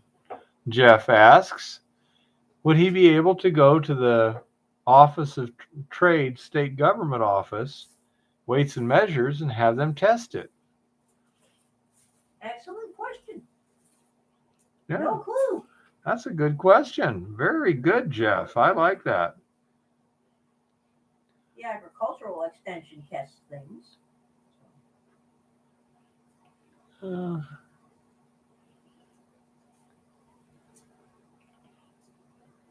Huh. Oh, Yeah, like that's- everything I don't else, know. if you really want good tools, it costs money, damn it. Yeah, that can get to be. I hate that Buy part. once, No. cry once. By the way, I've Maybe got I a little like to collection cry. of collector coins that we're keeping. Okay. You know where to put them. They're with that quarter over there. Yeah, they go in the box. Otherwise, they'll get spent. Oh, I'll need another bag to put them in. Sure, Oh, wow. dude. Yeah, it's a interesting questions. Don't have the answers to that. Well, I'm sure we can find out. Hmm. Ooh, another one. This happens a lot, applied knowledge, John. Someone will ask a question and then it just, Keeps going. Yeah. and then we're always trying to compromise because, hey, Mr. Lodak, how's it going? Hi, Mr. Lodak. Hello, Mr. Lodak. Because, we never have unlimited budgets, us individual peoples like this. And so we're always trying to do a financial compromise too. God, that's a good question. Or it doesn't even have to be 0.001 grams. It would just something that is always made to so many milligrams. Spec. Like say if a penny is always 0.369 grams, then you could weigh some, because you're going to have wear that'll take off more than that, I would think. You can get close. Yeah. Yeah, I understand, John. Yeah. That's what we were just looking at, John. Close only counts in horseshoes There's- and hand grenades. yeah. Anything in that range is fairly high dollar and higher dollars. Well, then you also run into the problem, like when I'm out at the ranch, I'm putting it on a wooden shelf in a wooden building And that can have temperature. wind. You got all kinds of things that. Yeah. So, I mean, you got a wind factor Yeah, too, it's because not as it moves that building, Oh yeah. it's going to move the scale. Right. Yeah. No, there's nothing, that it's not a lab. As Yeah. much as you want it to be, it's not a lab, Yeah. It's a start. Yeah. I mean, the balances in the labs at the U of A were set on concrete pedestals for that very reason. I mean, it was,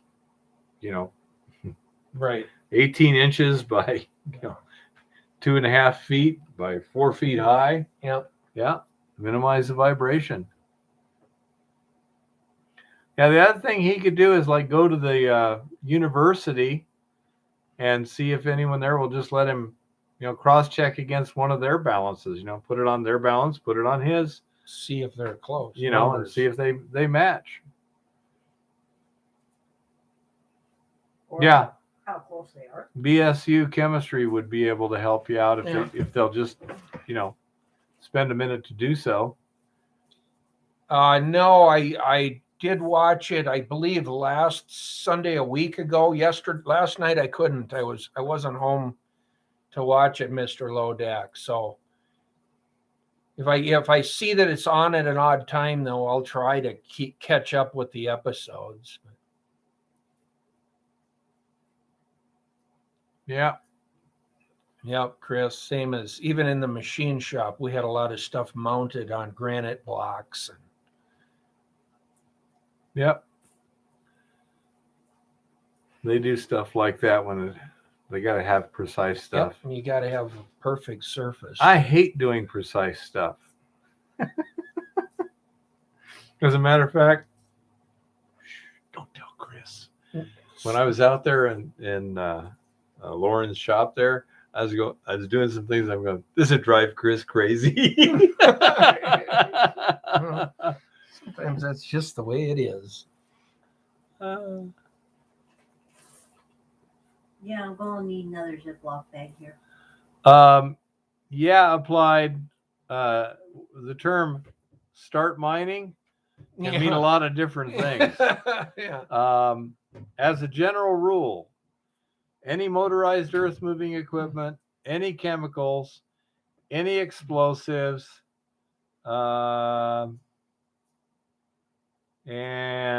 they're going to have a certain disturbance as how much you can disturb without immediately reclaiming and such. And ask the BLM, says, what is your definition of casual use? And what is your definition of not a significant disturbance? Because it'll depend on that particular office. They enforce it. The law says you're not allowed to create a significant disturbance without either a notice of intent or a plan of operations. Which is open to interpretation of who you're dealing with. In southern Arizona, it means if you dig a hole with a shovel about the big as a 5-gallon bucket, you have to fill it in before you leave. Otherwise, it's a significant disturbance. So it's highly variable. To cover your ass and say, ask to get that in writing. Okay. You also mentioned BLM versus Forest Service. Is this BLM land or Forest Service? If it's Forest Service land, you have to file the claim with the BLM, but the regulations are enforced by the Forest Service. So that's the people you need to get the determination on what is a significant disturbance from. And again, get it in writing, because if somebody verbally says, oh, don't worry about that, and then somebody else comes in later with a different opinion, you're screwed. You know? Yeah, you can be shut down at a point you don't want to be, or so you want to find out everything you can as far as what it takes to go ahead on your project. Blind dude, can you send me a video? Yeah, Well, email it to Keith. how big is the video? If it's small enough to go by email, you can send it to that. Okay. If it's too big for that, you can always post it on YouTube and then do a private link. You know, basically, it's not visible to anyone unless you send them the link. But anyhow, so it's a YouTube link. Sure. Just email that link to this address. Okay. That should work just fine. I think oh, okay. That was Jeff. Yeah, I think it was Mining Magnets that said BSU. Yep. Okay. Well, I'm really glad you came on, John, Applied Knowledge. We got another John on right now too, so that's why I'm saying that. Because yeah, you don't want to make a simple mistake that could be very costly that was easily avoidable. Oh, especially if you start finding gold. Yeah. You know, the last thing you want is that investment and that time taken away from you. Yeah. You've developed a good deposit, and now they've invalidated your claim. Somebody else chases you out. And then how much you want to bet after they invalidate your claim, somebody who knows the agent claims it. Oh, yeah. Or the agent. Who How much knows? do I want to bet? I don't know who's going to pay me if I win. Because I'm willing to bet a lot on that one. Well, my dude, I I accidentally lost the wheat penny into the bag here, but we got a Oh good my pile of gosh. copper. Oh, Oh.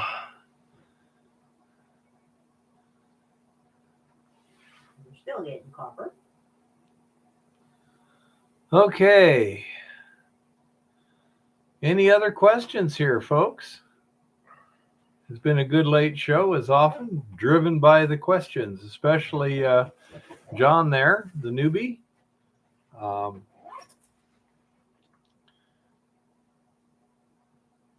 I'll try, blind dude. My next chance will be tomorrow evening. Because right now I'm feeling pretty ragged out. Wow. Fighting video. I'll have to watch it now. Take care, John. Yeah, John, we'll see you later. Thanks for being here. All of you guys, thank you for the questions, the input.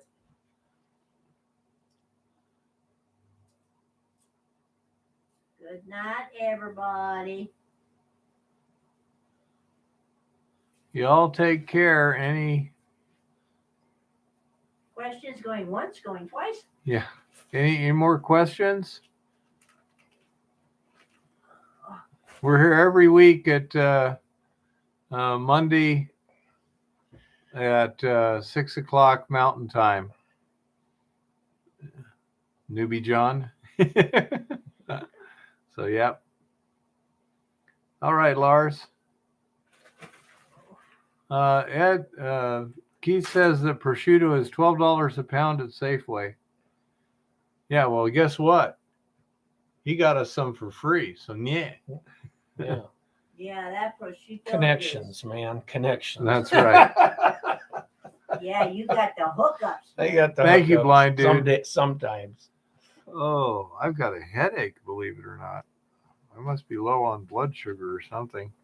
You're probably low on salt. I suggest you That could be. eat something that's salty. I was eating those sunflower seeds earlier, quite a few of them.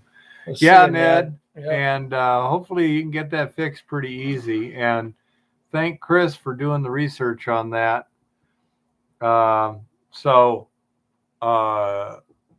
You know, he found that kind of stuff, so that should help you out. But yeah, I hope it works well. Let us know on that one.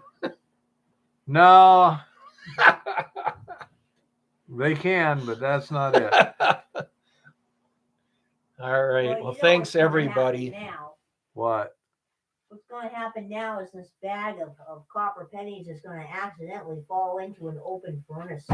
Oh, It's just going to be so sad. It's going to melt. yeah. Well. Oh, thanks, blind dude. Take on, Lars. Good luck, Lars. Oh.